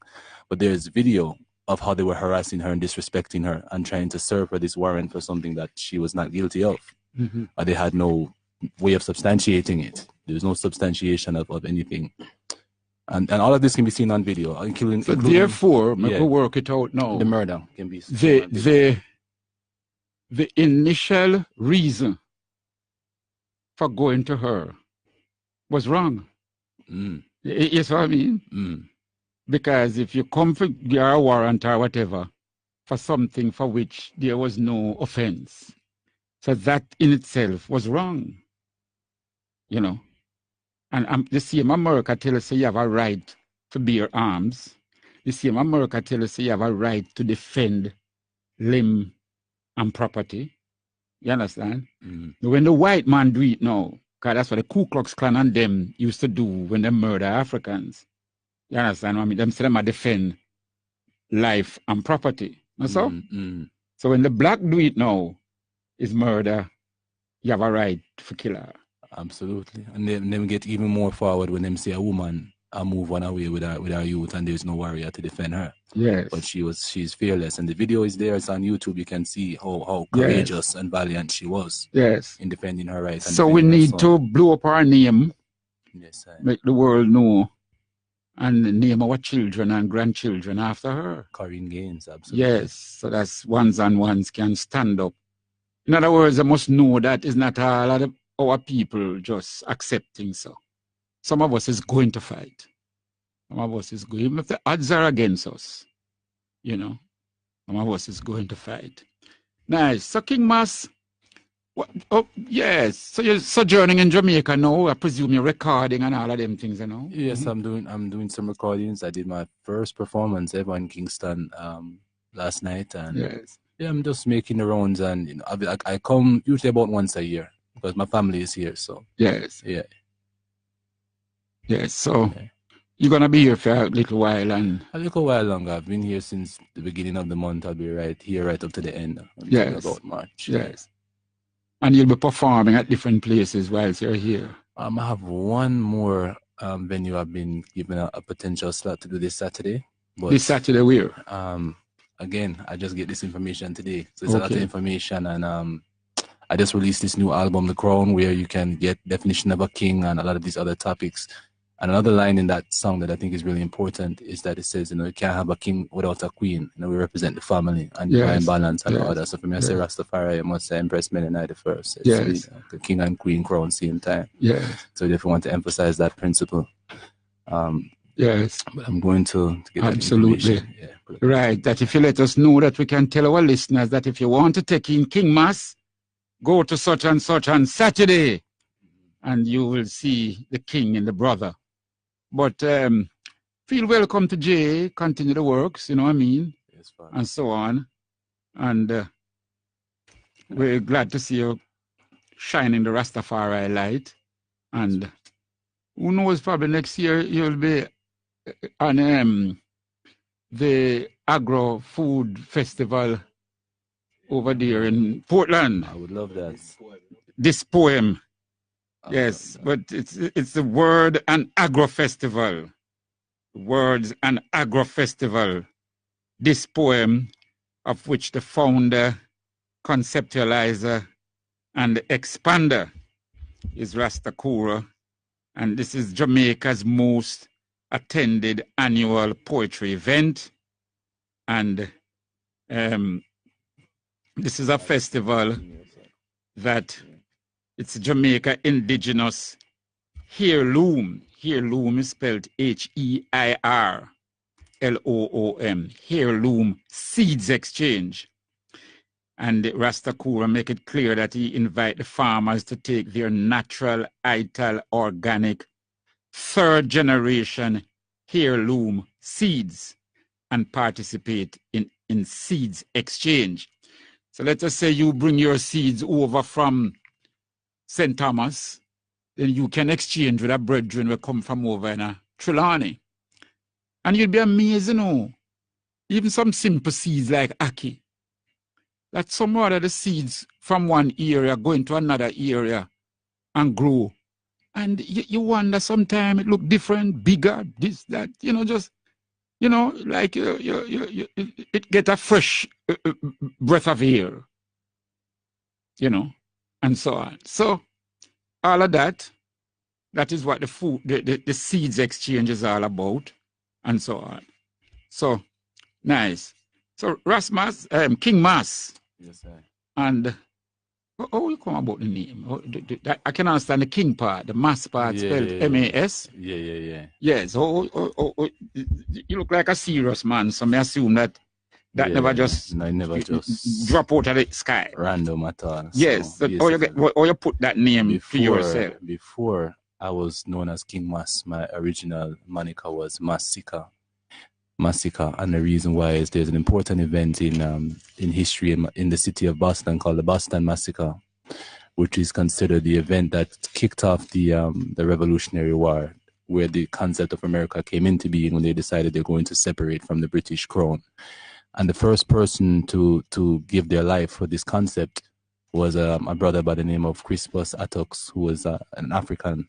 So as much as America does these things to us, as we're talking about police brutality, of course, the institution of enslavement, we were still the very first people to shed blood for the concept of of America, you know.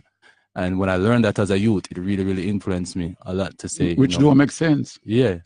It don't make sense that we be the first to shed blood at all for them, and many of those who shed blood for them will not shed blood for their own cause, for us. So, you know, it's very, very important that we understand that and so forth. But the Boston Massacre, that event inspired that name that I was going by originally, and then eventually that was Massacre. Yeah, that was Massacre. Yes. Then eventually, you know, as ones I came into Rastafari consciousness and the King title, when people just start calling me King or King Mas. So I just took on the name that was I see. Them short the Massacre and just a King Mas. All right. Yes, sir. All right. Nice. Yes. Well, we give thanks that you were able to come by. We're going to play one more in music before you step out. And just keep in touch. Absolutely. Like I said, you were highly recommended by Brother Seiko and the Frontline crew. And although they are specialists in books and ITAL and so on, but we really give thanks. I think it's number 3. Number 3, that is the one we did one play, the Flat Earth. Flat Earth, yes, Flat Earth, yes. Oh, them is a herdsman. Vegetation for medication. Cultivate for the kingdom. Because in the days of our ancestors, all the earth was green. Now them a feed the youth, them propaganda, confusion on the street. Because my ancestors never teach I about no black earth. Them teach I how to grow and how to plant herbs. Cause them is a herbsman. Do your meditation. They say my ancestors never teach about no flat earth. And kulu tell I say we plant herbs. Cause them is a herbsman. On a higher elevation. When I chant for the herbs I need, everything will green. Chlorophyll you just fulfill my needs. Them down to the sea. Every down in your palmity with the nettle leaf. All the island residue you leave. Give I such relief. Boston city of the colleges. Down where over this. All the smarter kids them sending to the juju priest, the savages. Just to teach the knowledge of the shamans and the botanists. While some man happy whether the earth spherical or all that it is. But my ancestors never teach I about no flat earth. Them teach I how to grow and how to plant herbs. Cause them is a herbsman. They said we go the meditation. Because the ancestors never teach I about no flat earth. And kulu teach I how to plant herbs. Cause them is a herbsman. Higher elevation. We know them is a herbsman. Body meditation. Black woman, they just cultivate the earth. Orisha could be the children. The empress I run the cultivation. So fertile the mother of creation. Wow, peace them tell me say the pills is good, the herbs is bad, that blackness wicked and white was God. Them say Lord is soil and chase the cat. Just forget about the crops, power to the city block. No man sitting on the block like lyrics sitting on the track. Many slip within the crack, lick the pipe will be tear up. Then commit a wicked act through the lies that they what on. Prison cell compose of thoughts, but I'm unorthodox because my ancestors never teach I about no flat earth. Them teach I how to grow and how to plant herbs. Go them is a herbs, man. Step you go the meditation. Because my ancestors never teach about no flat earth. Kulu tell I say the plant herbs. Go them is a herbs, man. On a higher elevation. Yeah. I see them poisoning the well. Seekers of the light, them use the glare just to repel. Information overload within their citadel. Galileo still new to them, flat earth, them come a sell. Debating on the shape of the plane on which we dwell. While them building Sophia, summoning demons out of hell. Artificial intelligence, no ghost within the shell. Wonder if a brave new world or our well. Because my ancestors, they teach me about robot earth, not flat earth. Them teach me how to grow and how to plant herbs. Nice. And this is a music that will grow on you. Flat earth. Nice. So we're glad that you could pass through, and we give thanks for the trad, and we ask the eye to just build on it. Because you have now set a foundation, so you just build on it. Jamaica is a land where it takes a lot of patience. So if you have planned for become superstar overnight or get rich and things like that, this land is a very hard land, brethren. Take quite a bit, but when them love you, them will kill for you. The passion is strong. Yes. So, any more words you want to say to the Jamaican people who are listening? I want to give thanks, welcome. We found King Master.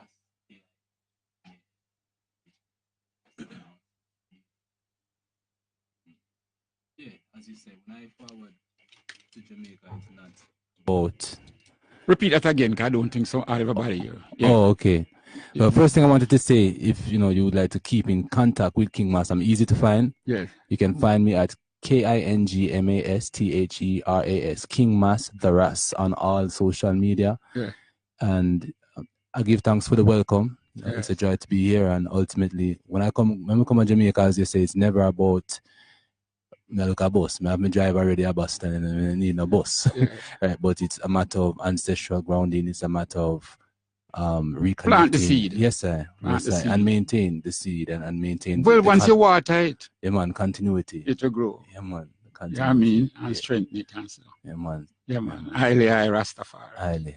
Natural I. Selassie I. Powers. Big up Braseku too as well again. Yeah, man. Who we praise forevermore. Remember I say go from far, from the days when me supposed to study over in Barbados, somebody go over Trinidad. And right there upon the bed in the room was our table. For pace up, and them days when I have my computer and you have to pace up and we start Rastafari speaks. And then now when it print and out, now the whole I have to go to that certain amount on the streets of Trinidad go sell. And so on. So them struggle where I come from way back in the 1970s, 80s and all them way, Yeah, man. So I just dreadlock Rasta, That and we heal Haile Selassie, knowing that he is the sum total for ancestors, coming from the ancient trad. As you would know, the Nile Valley civilization, the Cushitic Empire of the Oldevar Gorge, and so on. Absolutely, and I'm actually involved with a DVD series that touches heavily upon these ancestral... The ancestral voices. Yes, I know this. Give me a DVD, where it have some of those things. Yes, ancestral voices. Yeah, it deals with African spirituality in particular. The esoteric African knowledge. Yes. So it's very important as well to tap into your ancestral spiritual systems, because these even legal barriers that have been erected to stop you from practicing these things obviously are not there for your benefit, because the fear was always that African spirituality is strongly correlated with uprisings and revolution. Yes. So yes, because you know yourself, you really not gonna make a man put no shackle upon your foot. Exactly. Now upon your brain. So until you know yourself, him knows the next step will be liberation. And I noticed in the song, and I wrote it down. I wrote down the song where you state that you were the the musical Obia Man. Ashe. I wrote that Yes, down where you said, Yes. you know, Yes. because a lot of people in Jamaica don't understand the power or the reason for the Obia Man. Yes. I noticed in one of the songs you said you are the musical Obia Man. Yes, the traditional healer, Yes. the Dopey Conqueror. Yes, and the man who would inspire the people to fight. Yes, sir. You know what I mean? Because if him say, I protect you, a man go out there with a greater might. Yes, sir. Give thanks. Here's a blessings. Yes, blessings. Trot up, you know? Yeah, man. Eyes is eyes. I think this is yours. Yes. And so on. Nice. That's King Mas and so on. So we'll give him a little more of the music as he step out, and we ask your guidance and protection, and that the youths will be able to carry the message of Rastafari to the four corners of creation. Devices. Ashe, it is so.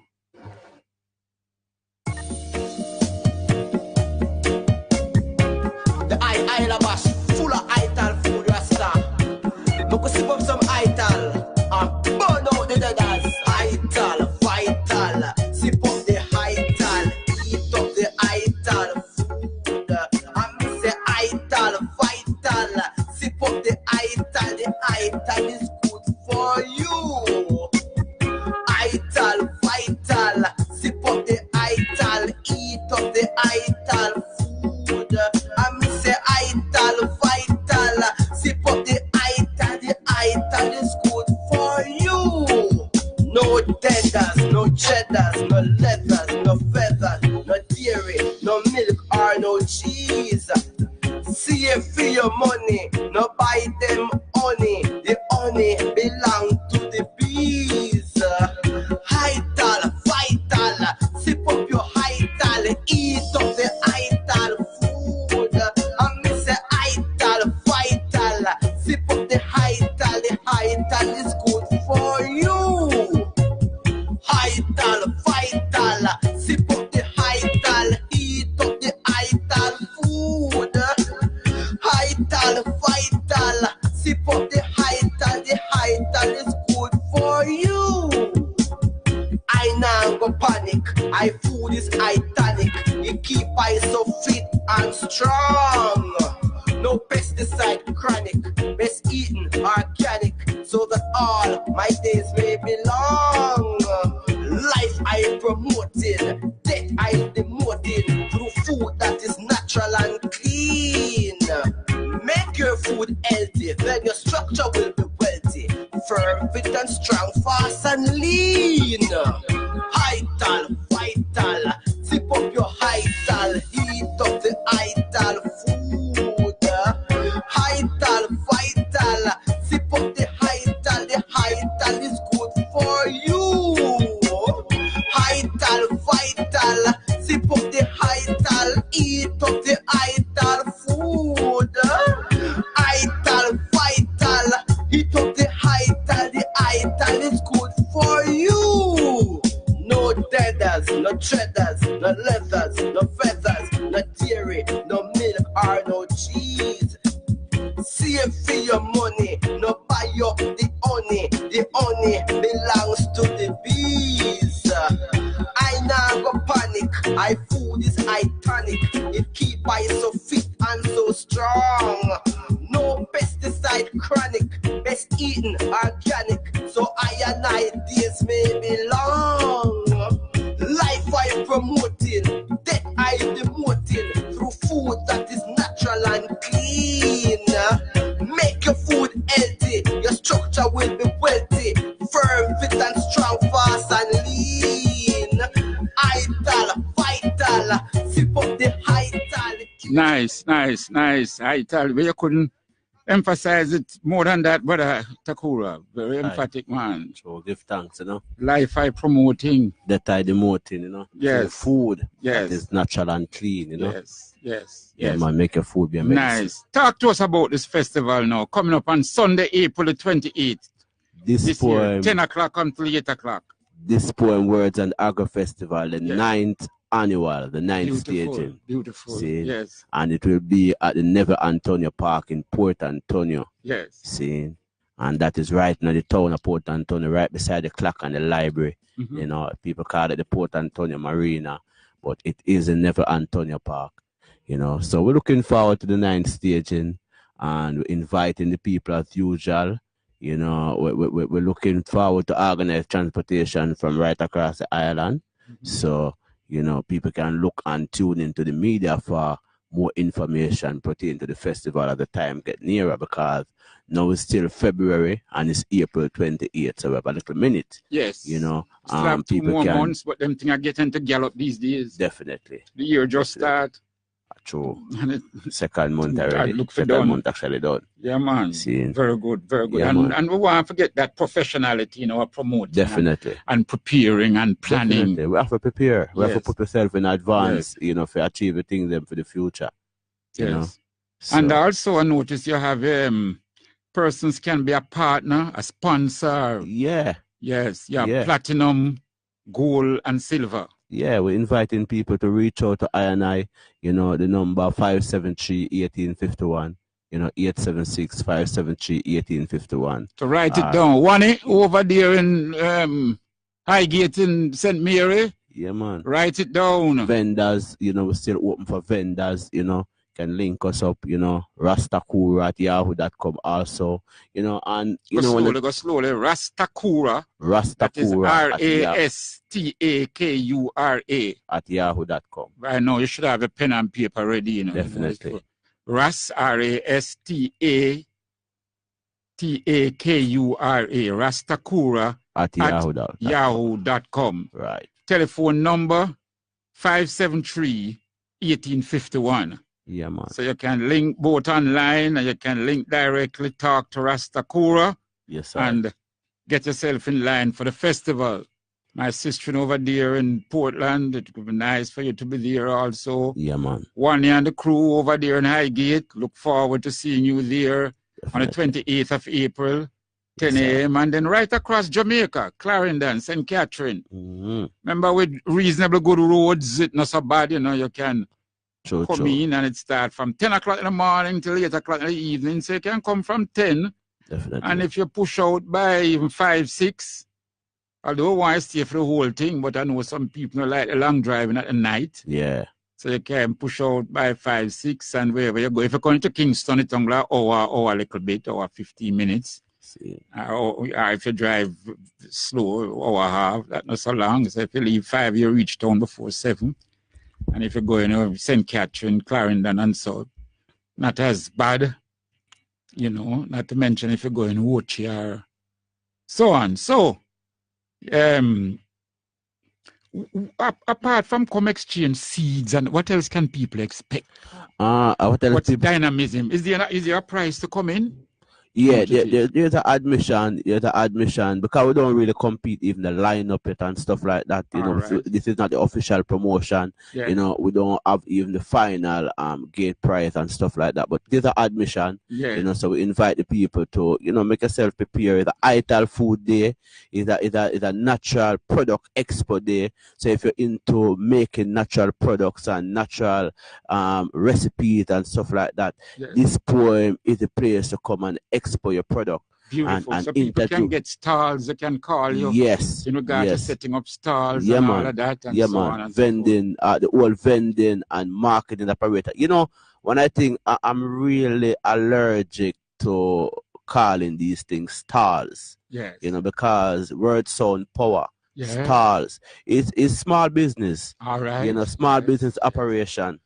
Come and occupy a tent space and expo your small business. Yes. So that is one of the purpose that this poem serve. Apart from serving the purpose of having a platform for the spoken word, the dub poetry artists, the emerging dub poets, the emerging talents in dub poetry that is making an impression on the world. This poem is the ultimate platform for that. And we invite poets from overseas and different parts of the world to come and participate in this poem so we can build the network and the energy outside of Jamaica. Because one of the great things about this poem too is that in April and in August of 2018, right? August 24 to be exact, we did a offspring of this poem at the birth site of Malcolm X in Omaha, Nebraska. See, and it was sponsored by the University of Nebraska. And we're making it be an annual thing where this poem merge and partner with other festivals across the world. And the Malcolm X Soul Food and Music Festival is the first one. See, and we're looking forward to build more relationships so we can galvanize the whole poetic vibration in and around Jamaica and outside of Jamaica. Beautiful, beautiful. And to associate with Malcolm X is no ordinary feat. No, it's not a matter of fact. And the 8th, between the 8th and the 12th of April will be the annual Malcolm X festival at the University of Nebraska. And yours truly will be the guest performer. All right. See, very good, very good. Yes, Carrying the flag far and wide. Yeah, man. As a matter of fact, too, at the top of the flag. On a platform of Malcolm X. At the top of the flag. Yes. In December through the Kwanzaa period. Yes. I Rastakura participate in the rising of the Marcus Garvey flag in Buffalo, New York. And we place it in front of the state building for 7 days, the 7th day of Kwanzaa. See, the Marcus Garvey flag. That's was the red, black, and green. Red, black, and green. Wrap me in the red, black, and green. That's what Definitely. Marcus says. Yes, so we've been doing some work out there. Rastafari, Pan-African, food security. We've been doing the work and trying to get into the minds of the people. Say, once I and I people come together, we don't have to worry about nothing because everything what we really want is here and available. We just need to communicate it, and make you know what me need and I know what you need, and I give you what you want and you give me what I want, and the world can move easy, you don't have to be hard, Yeah. See, and we other people make it harder for ourselves than anyone else, so in order for us to really make an impression on the world that we can make that Marcus Garvey speak of, we have to unite, we have to come together, and that is one of the reasons too, because the youth them in Nebraska, them hold this festival, we hold this festival as the official link, the official living link with Malcolm X and Marcus Garvey. See, and it won't be something like a pilgrimage, an annual pilgrimage where people can leave from here, because in reality, Malcolm X is the most prominent American hero. See, is the most prominent American hero that I and I youth them celebrate. But yet say we don't really have that connection between Jamaica and that birth side of Malcolm X. No, it's a connection. Natural. See? Just hold it just a little dear. We have a call on the line. Greetings and blessings. Yes, my brother. One love, my brother. Blessings. I get 1 o'clock, Nice, my brother. We have Rastakura here. Yeah, man, Rastakura now. There's a Rastakura now. Yes, beginning up. I meet him in Robbins Bay. Them says you got to meet in Robbins Bay. Yes, that is one. A meeting in Robbins Bay some years ago. Okay. Yeah, man. Yeah, with Sister Carol. With Sister Carol, yeah. Okay, yeah, man. See. Yeah, I'm play the kettle drum. It's me, And play the kettle drum and so on and so on. Okay, see. Yeah, man. Nice. Don't Robbins Bay. The festival was down there. You come on there. With Sister Carol. Yeah, man, I remember. Yeah, man. Bless him up, man. Yes. Yeah, man. More strength and more power today, we are coming differently, Yes. How things over there in St. Mary? Boy, nice and cool, no, brother. Will it rain and thing? God, man. Yes. But I would, Rasco too. I want to show him, say, I appreciate him in works, right through there with Sister Carol. Go Youth Universal. That is the program. Go Youth Universal. Grow Youth Universal. Yeah, we're going to school and speak Marcus Garvey and all them things there. It's a sister, from Connecticut. Yes. Yeah, man. So, he resides in Portland, too. Okay. Oh, you're talking the sister in them. Organization in Jamaica, something like that. Yeah. Mecca. Yeah, Jamaica. Yes. What's her name, Sister Carol? Yeah. Yes. But some people call me Sister Mecca. Sister Mecca. Oh, yes. That's how the Jamaica come in. Yeah, man. Please tell her about the festival on the 28th. No, man. I'm gonna give him the number, Yes. And Brother Miguel. Yes. Just please get Roscoe number and me pass it on, you know. Yeah, man. I will. I give it already, and I'll give it again as the program goes on. We'll mention it a couple of times. Yeah, for him want to talk to Roscoe too, you know, for I mention him all the time, you know. Yes. Well, if I'm insisting to find him and him reason, I'm introduced me to Roscoe in Robbins Bay. All right. You know? Nice. Blessings, Yeah, one. Give thanks, Isis. Yeah, man. We're moving forward, my brother, and thanks for the call. Takura, I want to come in there too. Listen, brother, me guy, I want to come in there too with guitarist, you know. All right, sir. Yeah, King Pirate, you know. All right, brother. Bless up, sin. Owen, you know. Yes, guitarist, sir. musician too. All right. They make enough recording too, you know, from in the 60s. A good virgin, you know. All right, brother. But through the pana thing, you know, we are going to contact and we can speak longer, okay? Yeah, man. I'm blessed up, you know. Roscoe, more strength and more power, you know. Every time. You know? Natural. Give thanks, brother. Blessings. Nice. Aye. Nice. So Takura, we give thanks to them works there. We give thanks Nebraska. We give thanks. Yeah, man. Because like I said, now you have Nebraska representing Malcolm. And then now we're going to have this poem virtually representing Marcus Garvey. Yeah. So is that anniversary link. And then when one recall that Malcolm X's father. Right, the Garvey eye. Yes, in fact was killed. By the Ku Klux Klan. Because of that. Yeah. You know, and so on. And it's something that Malcolm himself spoke about. Quite regularly. And Malcolm gave tremendous respect to Marcus Garvey. Yes, I. In many of his speeches. Yes, I. And he made it quite clear that it is Garvey who come over here. Open our eyes. Definitely. Because we were so drunk and asleep. You know what I mean? And so on. So, brothers and sisters, this ain't no ordinary connection because many of you might not realize how much. And then you remember when Martin Luther King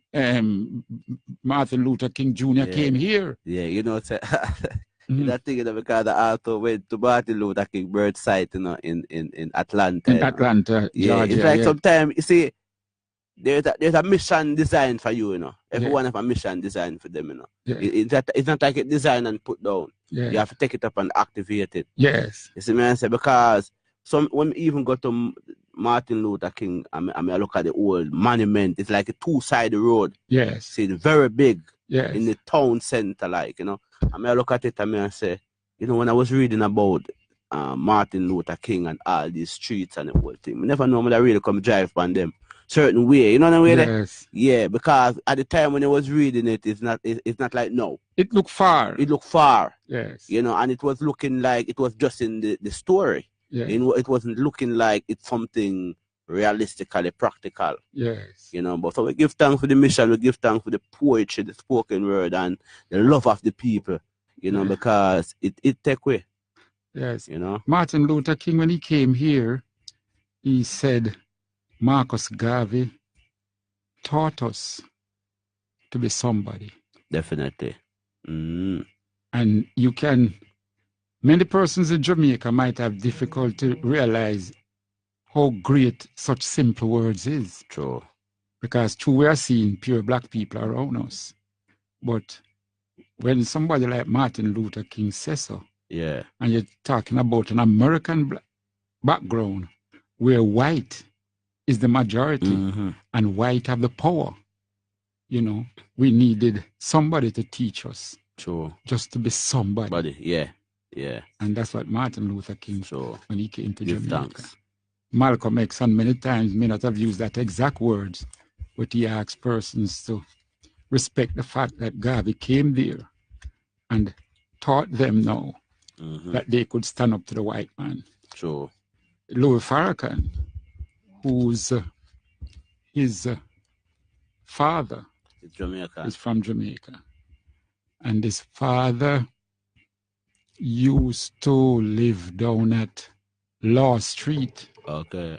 Because I think the last time they were here, they went in search of the premises. And I know they are planning to buy that premises. I don't know if it's for sale or what, but they want that premises as a monument to the Nation of Islam and also to Louis Farrakhan. Yeah, good. In honor of his father. Nice. Who is from GA. I think his mother is from Grenada. So he's very proud of his heritage. Yes. And he seeks now to connect in a more stronger manner and so on. In other words, people like Louis Farrakhan, Malcolm X, Martin Luther King, and many others feel that the fire that they carry has to do with that Marcus Garvey Caribbean link. You know, because you're trained to be so docile in the American environment that you always want to behave yourself. True. You know what I mean? Yeah. So the rebel now, I'm say, boys, the man a come thing. And it's not accidental. It's not accidental at all. Because the rebel Africans that were brought over, they make sure keep them at places like here. And it is those that were broken, you know, those that them break in now and say, yes, you're going to behave yourself. Yeah. Them retransport you to America and them places. Well, give thanks, still, because yeah, man, keep going out spirit, there. You know, I have to keep the rebel spirit alive, because it's going to make the people them can recognize themselves and free themselves, because you know it's not any external shackle, it's an internal shackle that I and I need to pull first, and once that pull internally, then everything just automatically pull. You're absolutely correct, and the scamming thing is a good example. Definitely. The youths them are saying that they must scam white rich people in America. All right, if that is so, why not use the money to do good? True. If you say, all right, them did rob we are take back the money. Yeah. Why not use the money for build schools, build hospitals, True. buy up land, man. where all we can farm? You use the money for buy gun, murder, thing. So that is where I part company with you. Definitely. Because if you're saying that is thing, all right, you find a way to get it back then. Right. Put it to good use. Don't kill yourself with it. That means you don't live to use it. No.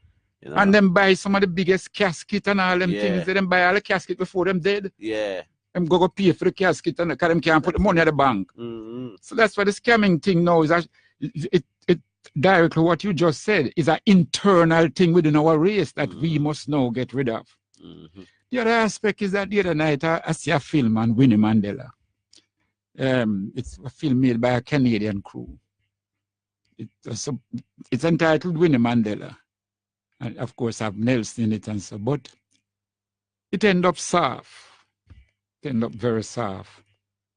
And you see, it's very important that when these films are made, that if they would, probably them Canadian people, anything, but you know, they need to consult I and I, the rebels. Yeah. Before, you know. No, but you see, a lot of the times, you know, when they want, it is intentional, you know. Them no want the ideas of the rebels or the rebel part of these people to inspire us. Yeah, them no want the part that it. You know. Because have you heard them? 2 weeks straight I've played it. Right. The speech made by Julius Malema at Winnie Mandela's funeral. Ever heard it? No. Look at YouTube and take it in. Brilliant speech. Powerful speech. And like him say, many are those who called her criminal. Many are those who didn't want to be part of the Women's League of the ANC because them said it mustn't be led by a criminal. Many are those who pressured Nelson. Say, look, you cannot have a woman like that as the mother of the nation. In reality, she was. But now as the president's wife. So them pressure him. But what you see, when I see the film, you know, in these type of films, you can't make a film like that and everybody look good. Something is wrong. Somebody have to be what them really is. Yeah, me couldn't in a film with people like Al Siaga and them people, and the two will look good. Yeah. Somebody have to be the bad apple. Somebody have to kill somebody in the head or something. Well, for where you stand for and for where I stand for. Yeah. Something, you understand? Some conflict must be existing in the ring that in you're the trying film, to solve. Them want to make Nelson look good, actually. Them want to make Winnie look good. Them want to make Oliver Tambo look good. Even when Oliver Tambo advised him, say, you can't have somebody like that. Them want to make the brother, the coach of the football team, them want to make him look good. Them have some white people like them want to make them look good too. You can't have that. Sure. Because show this real image, you know? Definitely, and the reality of it was the youths them that formed the football team was Winnie's bodyguard. Because when she got through, she couldn't take no risk no more. She'd have to have a little bodyguard around her and the youth themselves, well, we'll call it the football team. But in reality, we are Winnie's bodyguard. And one and two of them do pack them irons. Because, you know, war is war, you know. And you can't go to a man who point a machine gun and a tank at you. Yeah. All the while with stone. So one and two man now did have to have them irons and defended her, you know. And things happen in war where probably in peacetime you'd look back and say, that was a little rough. But you have to understand it's kill or be killed. That was the situation in South Africa, you know. So I never liked the film. You can't make everybody look good here. Some people must be the devils. Because you had an apartheid system that was murdering African people, you know. So, nice. All right, so Brother Takura, we give thanks that you could pass through and we're going to continue the sound right up until the build-up and so forth. So, yeah, man. Some don't want to plant, them only want to reap. Them see the food and want come eat. Me nah go back a station cause me don't want the police. Want them. So it up to iron knife to catch this blasted thief. Every time me plant a seed, the boy them come weep. Last time me drop me cutlass, me end up in a jeep. And Miss Mary boy say I never him tweet. Yet him name the pan light post up in the streets. Breed your larceny, he's my worst enemy. Under blood, sweat and tears, me work for one for me. While some man just want to rob, like that a them job. I just the other table, pick up two stab.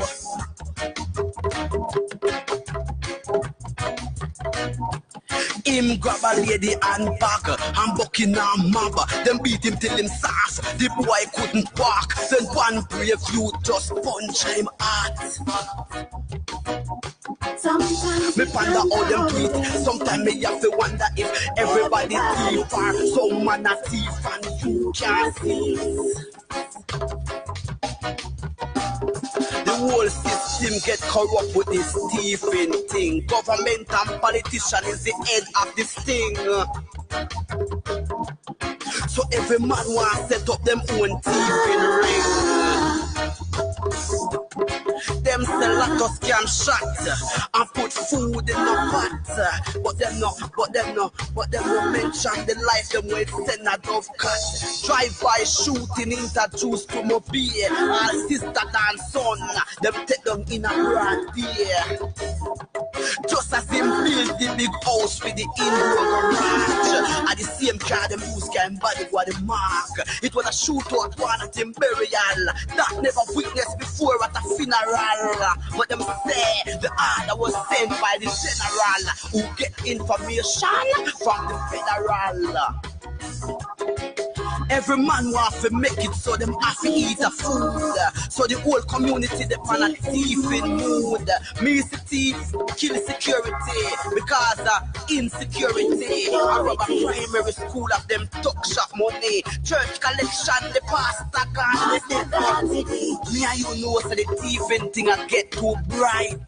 Them rob a two-door car, pan a stoplight. Police get the news and come out the night. Turn on siren and flash them blue lights.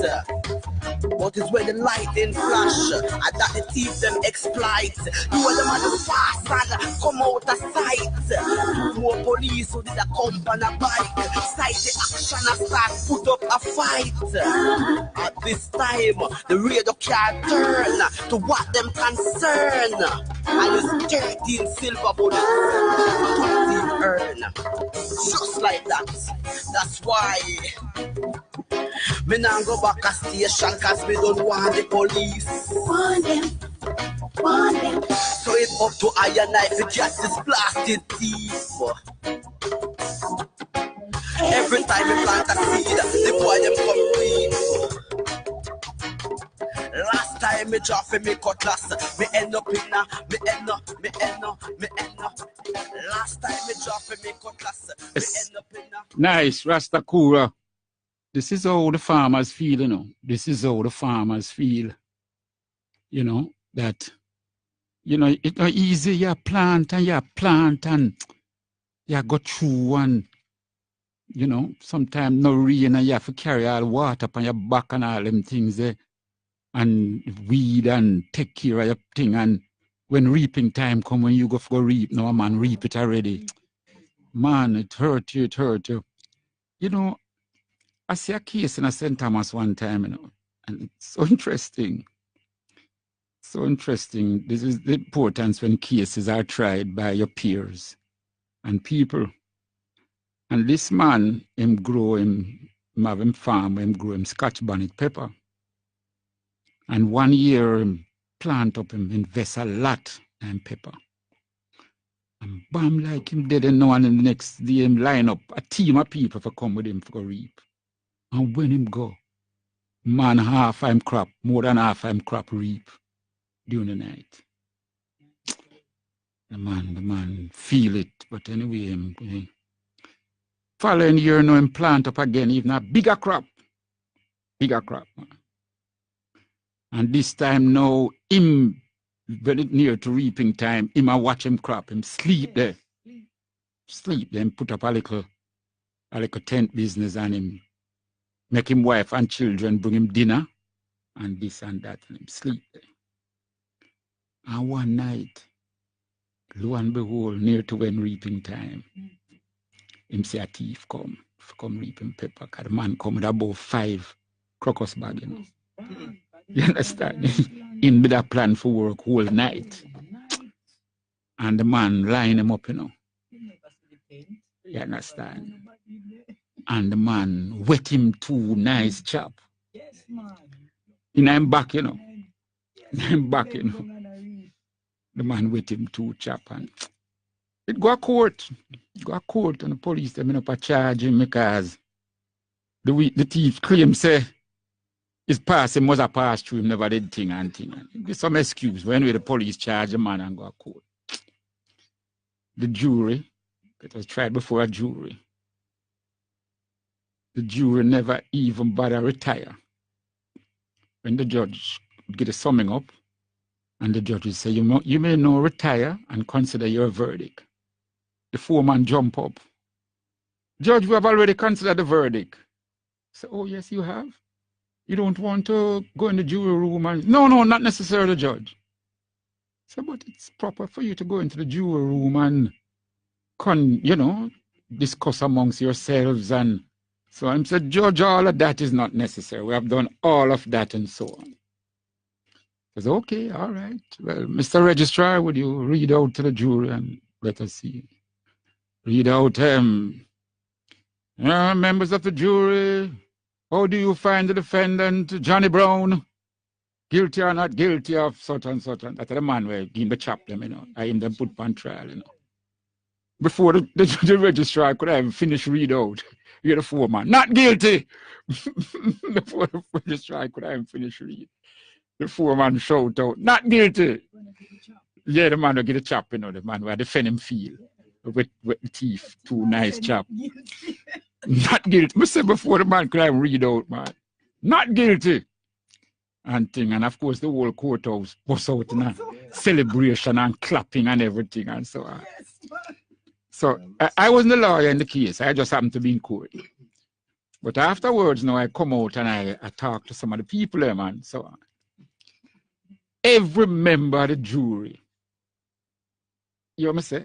every member of the jury knows that the boy a thief. Every member of the jury either have a farm or have a family, have a farm where this boy a thief from. So them was so glad. Because them a hope and pray that this will cool him down and make him stop. You understand? Because when I go to the foreman and say, we think before the man done, he said, look, man, we know that the boy there. Everyone will suffer from him hand.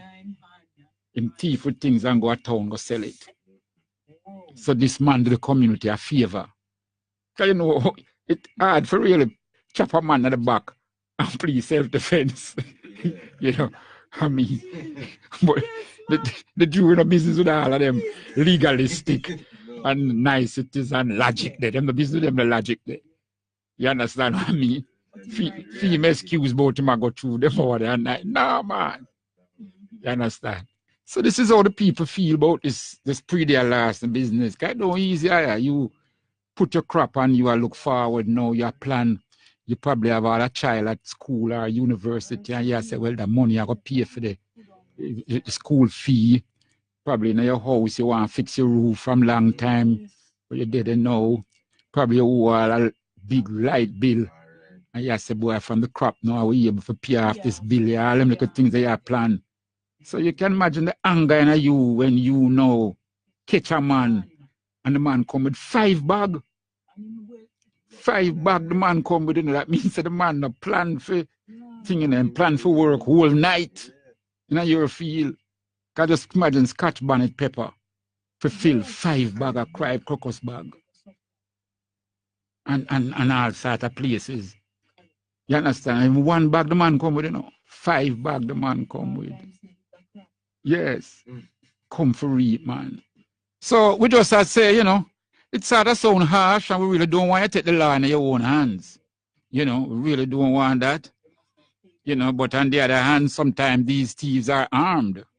So I'll do it. I like catch him and throw one of the bag over him head. And come go to the station, tight and come go to the station. But if he's armed, they don't know. And them darkness, they understand what I mean.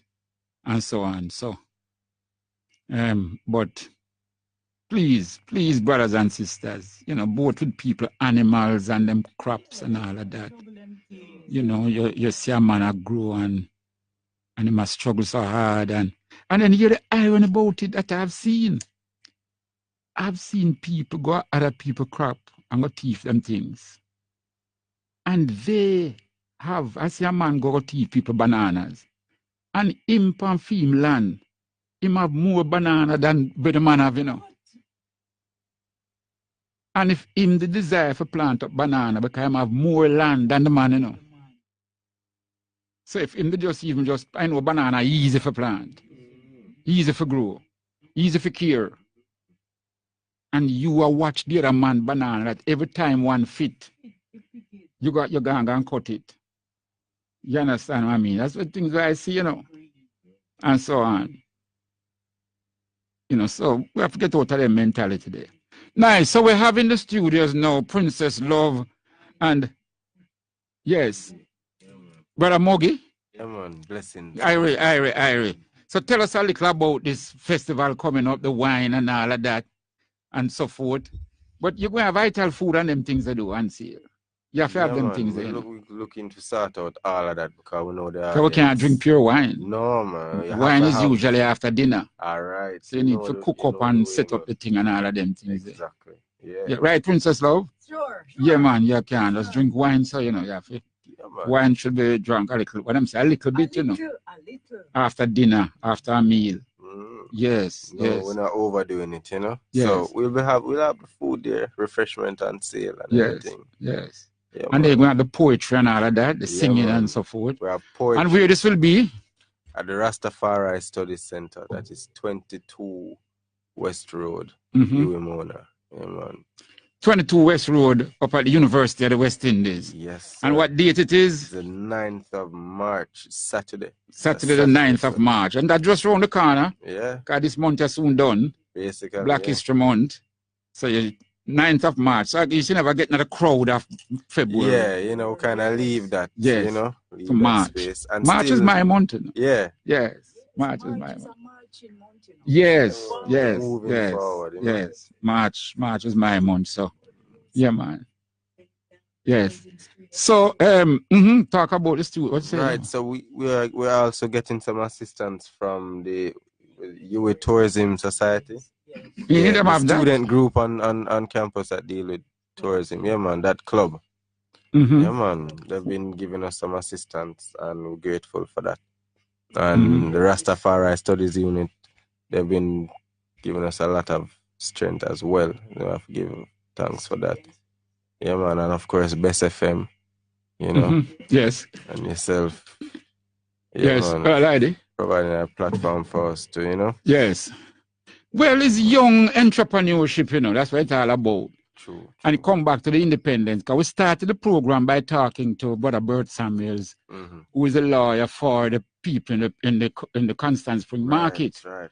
And those people are being shuffled out with no plans for them. Yeah. They didn't plan to build an alternate market.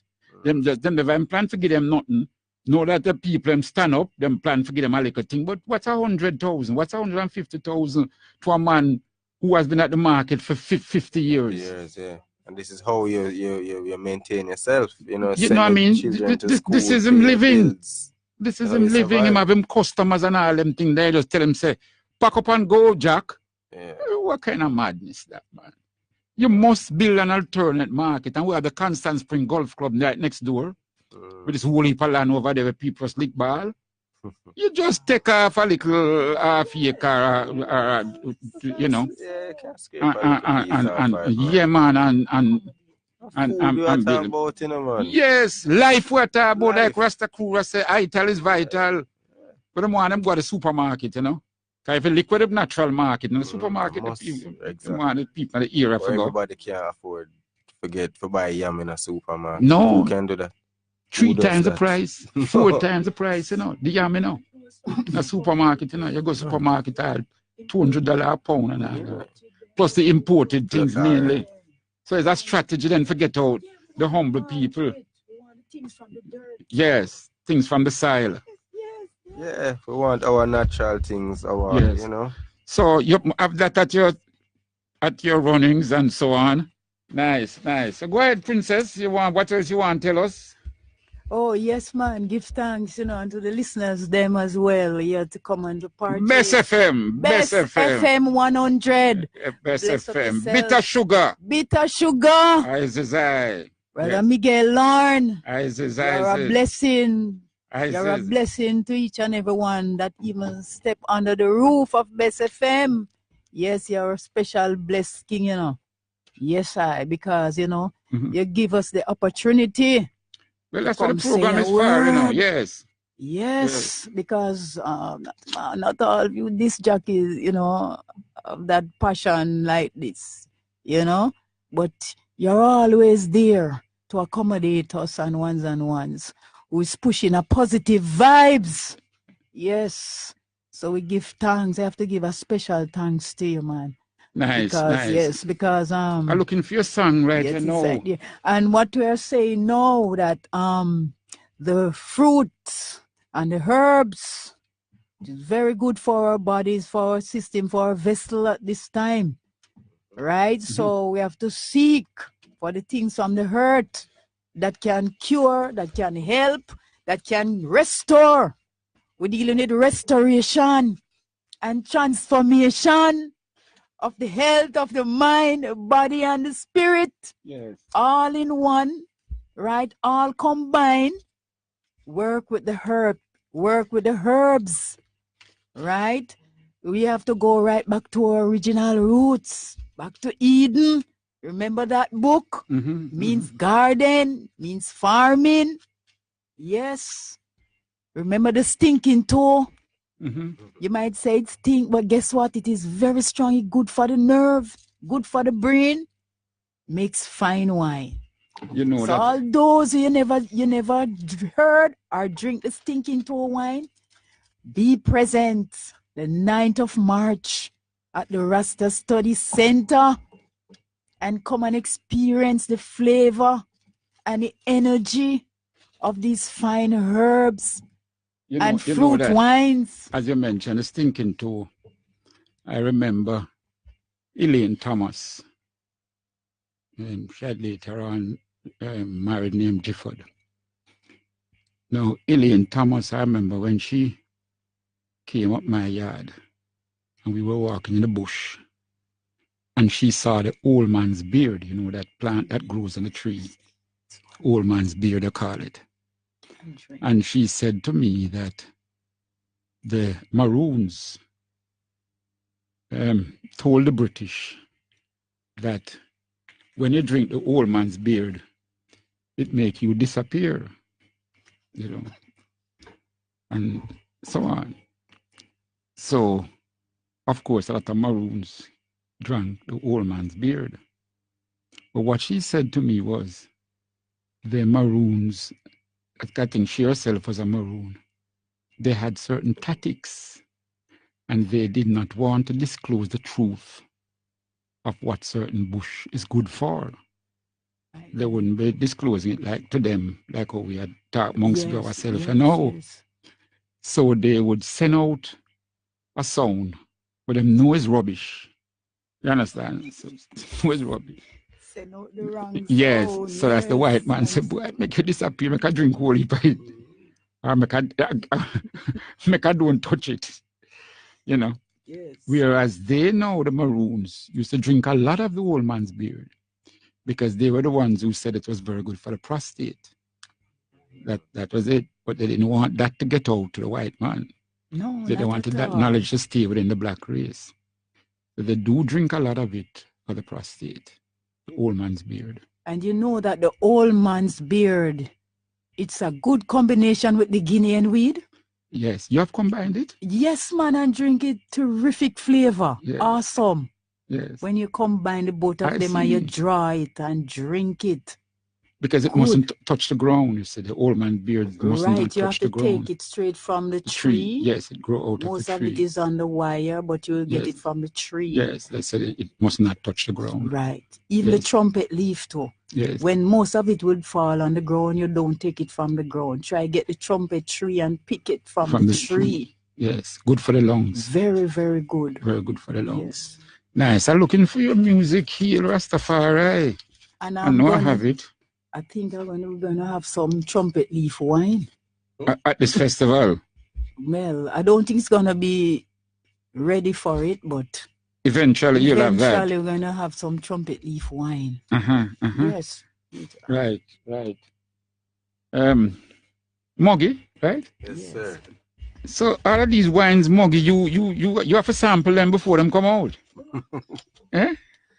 Well, yeah, quality assurance, you know how it goes. Yes. you don't have to be the one who test these things from before we bring it to the public. Yeah, man, of course. Any way that we help, we assist, yeah.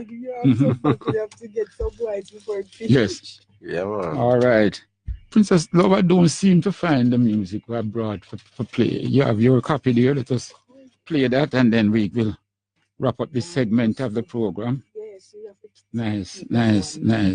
Ah, Hail the King. That's the one I was looking for. I love that one. Yes. Yes, you're not getting through? It rings without an answer, so nobody answers. Yes.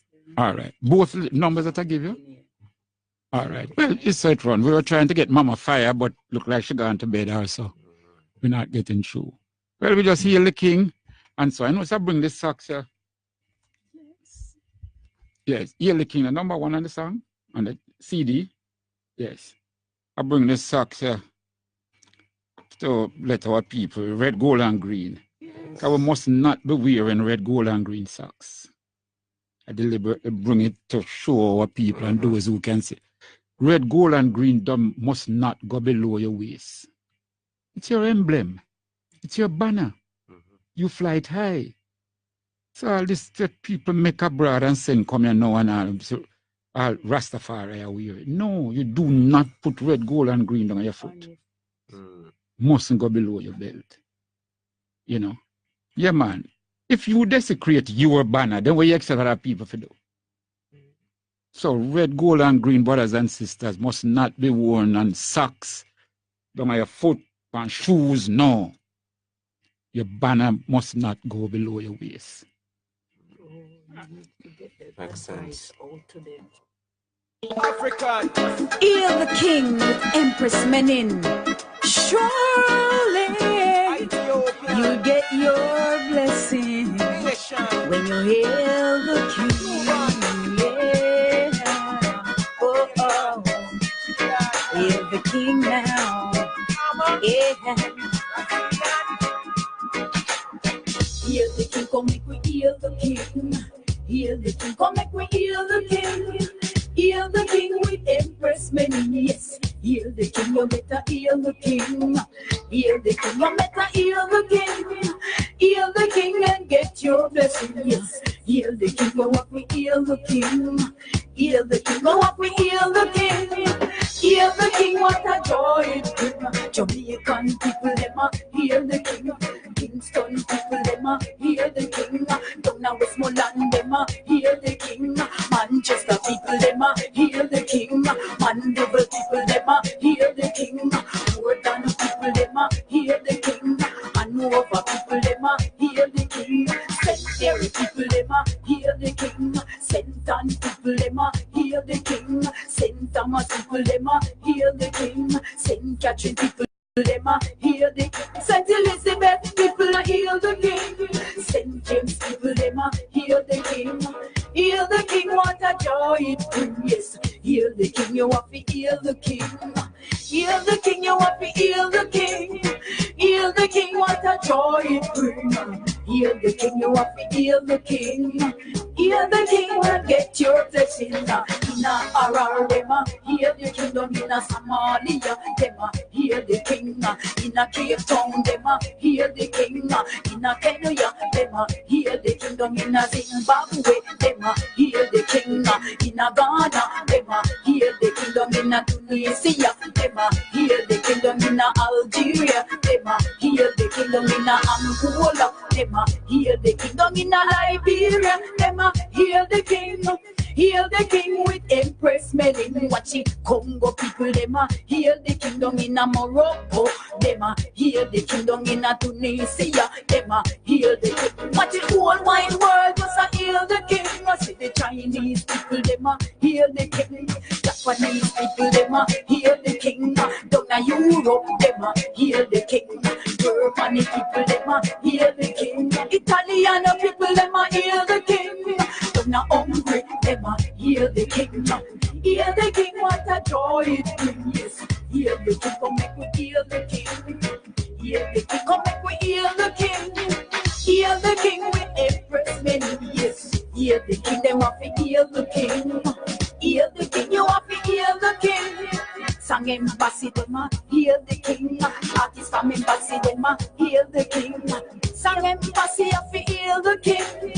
Hail the king and get your blessing. Yes, sang embassy, just a hail the king. Hail the king, you have to hail the king. Hail the king and get your blessing. Greetings, Mama Fire. Yes, greetings. Oh, the phone I play tricks on us.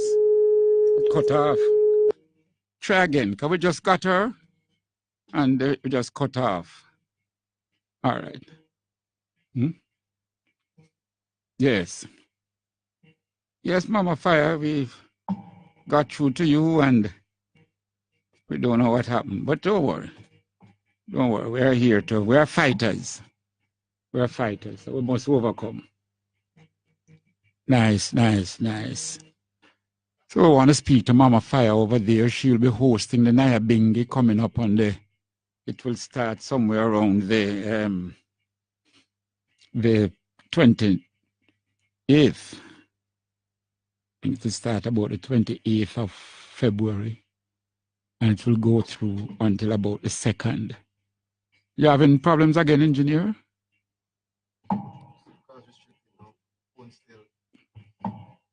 Yeah, well, we know we'll get the right number now because she herself call us and give us this number. And you got her, so I don't know what, you know. Yes. Anyway, so people, as we move along,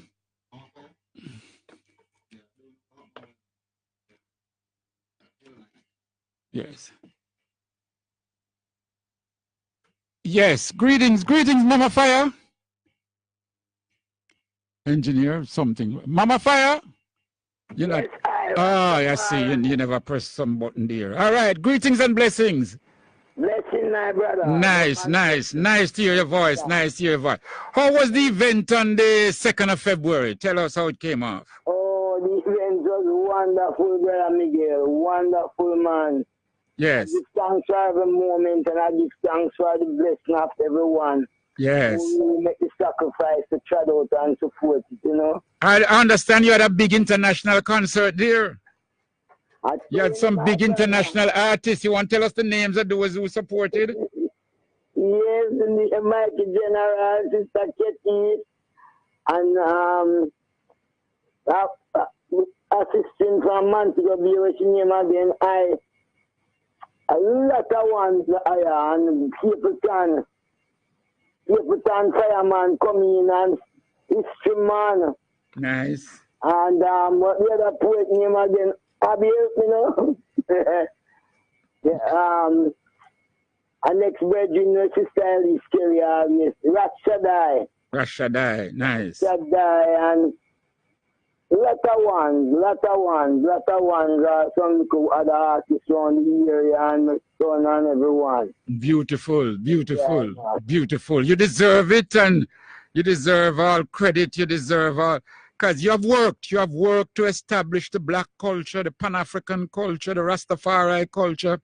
You have worked in Jamaica, overseas, and all over. So we really give thanks, Mama Fire. Now, and you know, again, I never remember China Simit.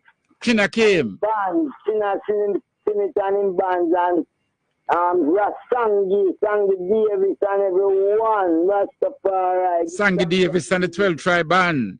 Yes, and he do a wonderful work in blessing.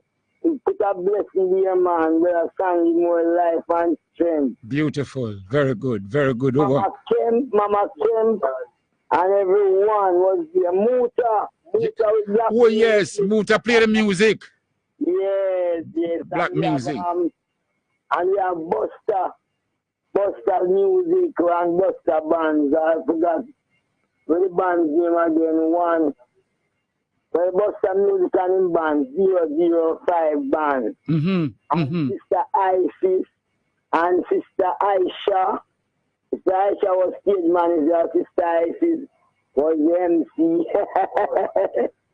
Rasai, Brian, family, and everyone who could make it, man. Thanks and very good, very good, very good, Sister Mama Fire.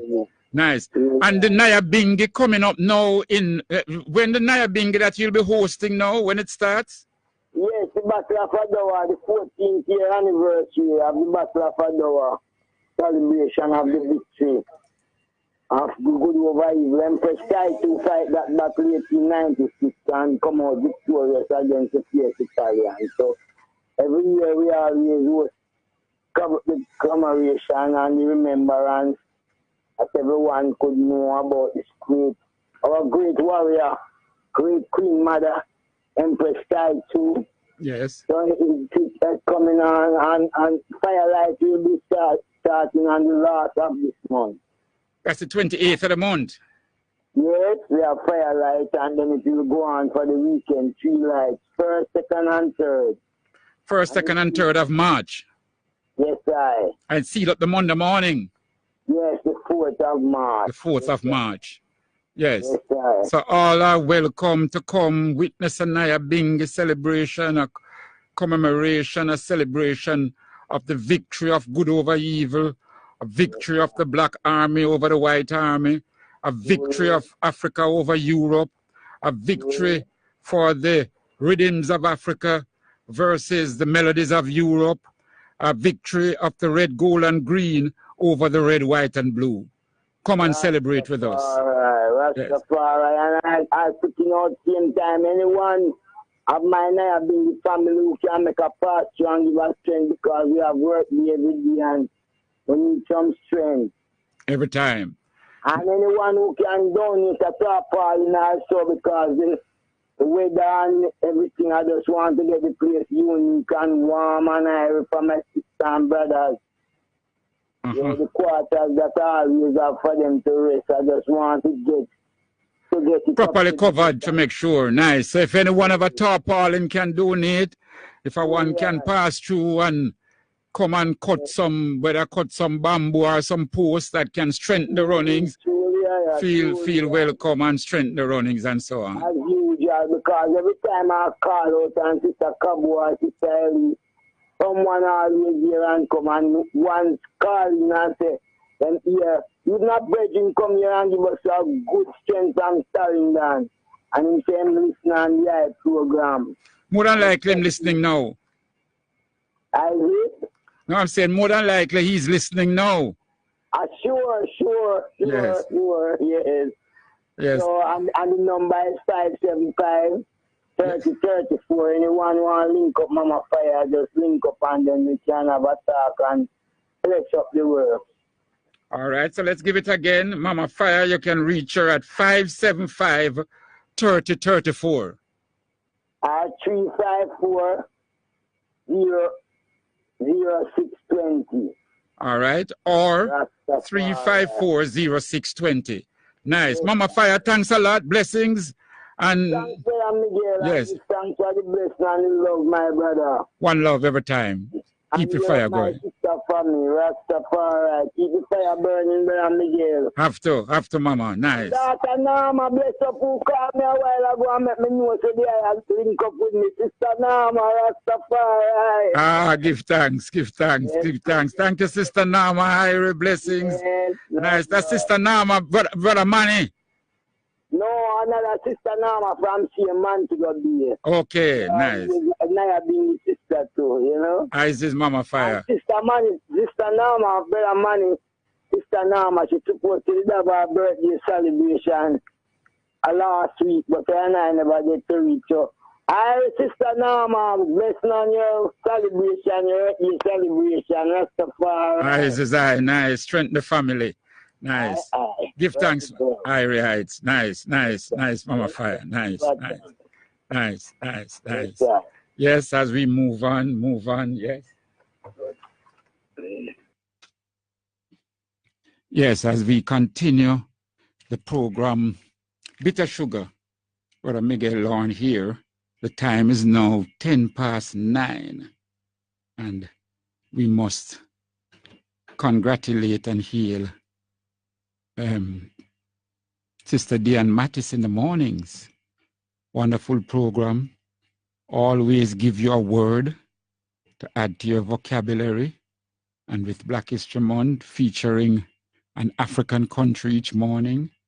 And always playing some music that you never heard on any station before. So tune in 6 to 10 o'clock every morning and you can take in Sister Dion Mattis, so on. Nice. So that, as they have said, you have got to get the thing them all mixed up and so on. That we're going to be trying now to get in touch with our Sister Bedassi and so forth to talk to her about that book launch that is coming up next week, Monday, up at the University of the West Indies. The book will be launched, Jack Kingdom, Rastafarians, Tanzania, and the Pan-Africanism in the Age of Decolonization. We're going to be lining up to speak to her, and then thereafter we'll speak to Brother Jelani Naya about the book and about some other things.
Yeah, man. Something inside that keeps us going, even when the odds seems to be on top of walls. But the higher they build it, is the more we are going to make sure we can hurdle it, pole vault over it, or something to make sure that we go over it. Whatever obstacles they put in our way, we will fight.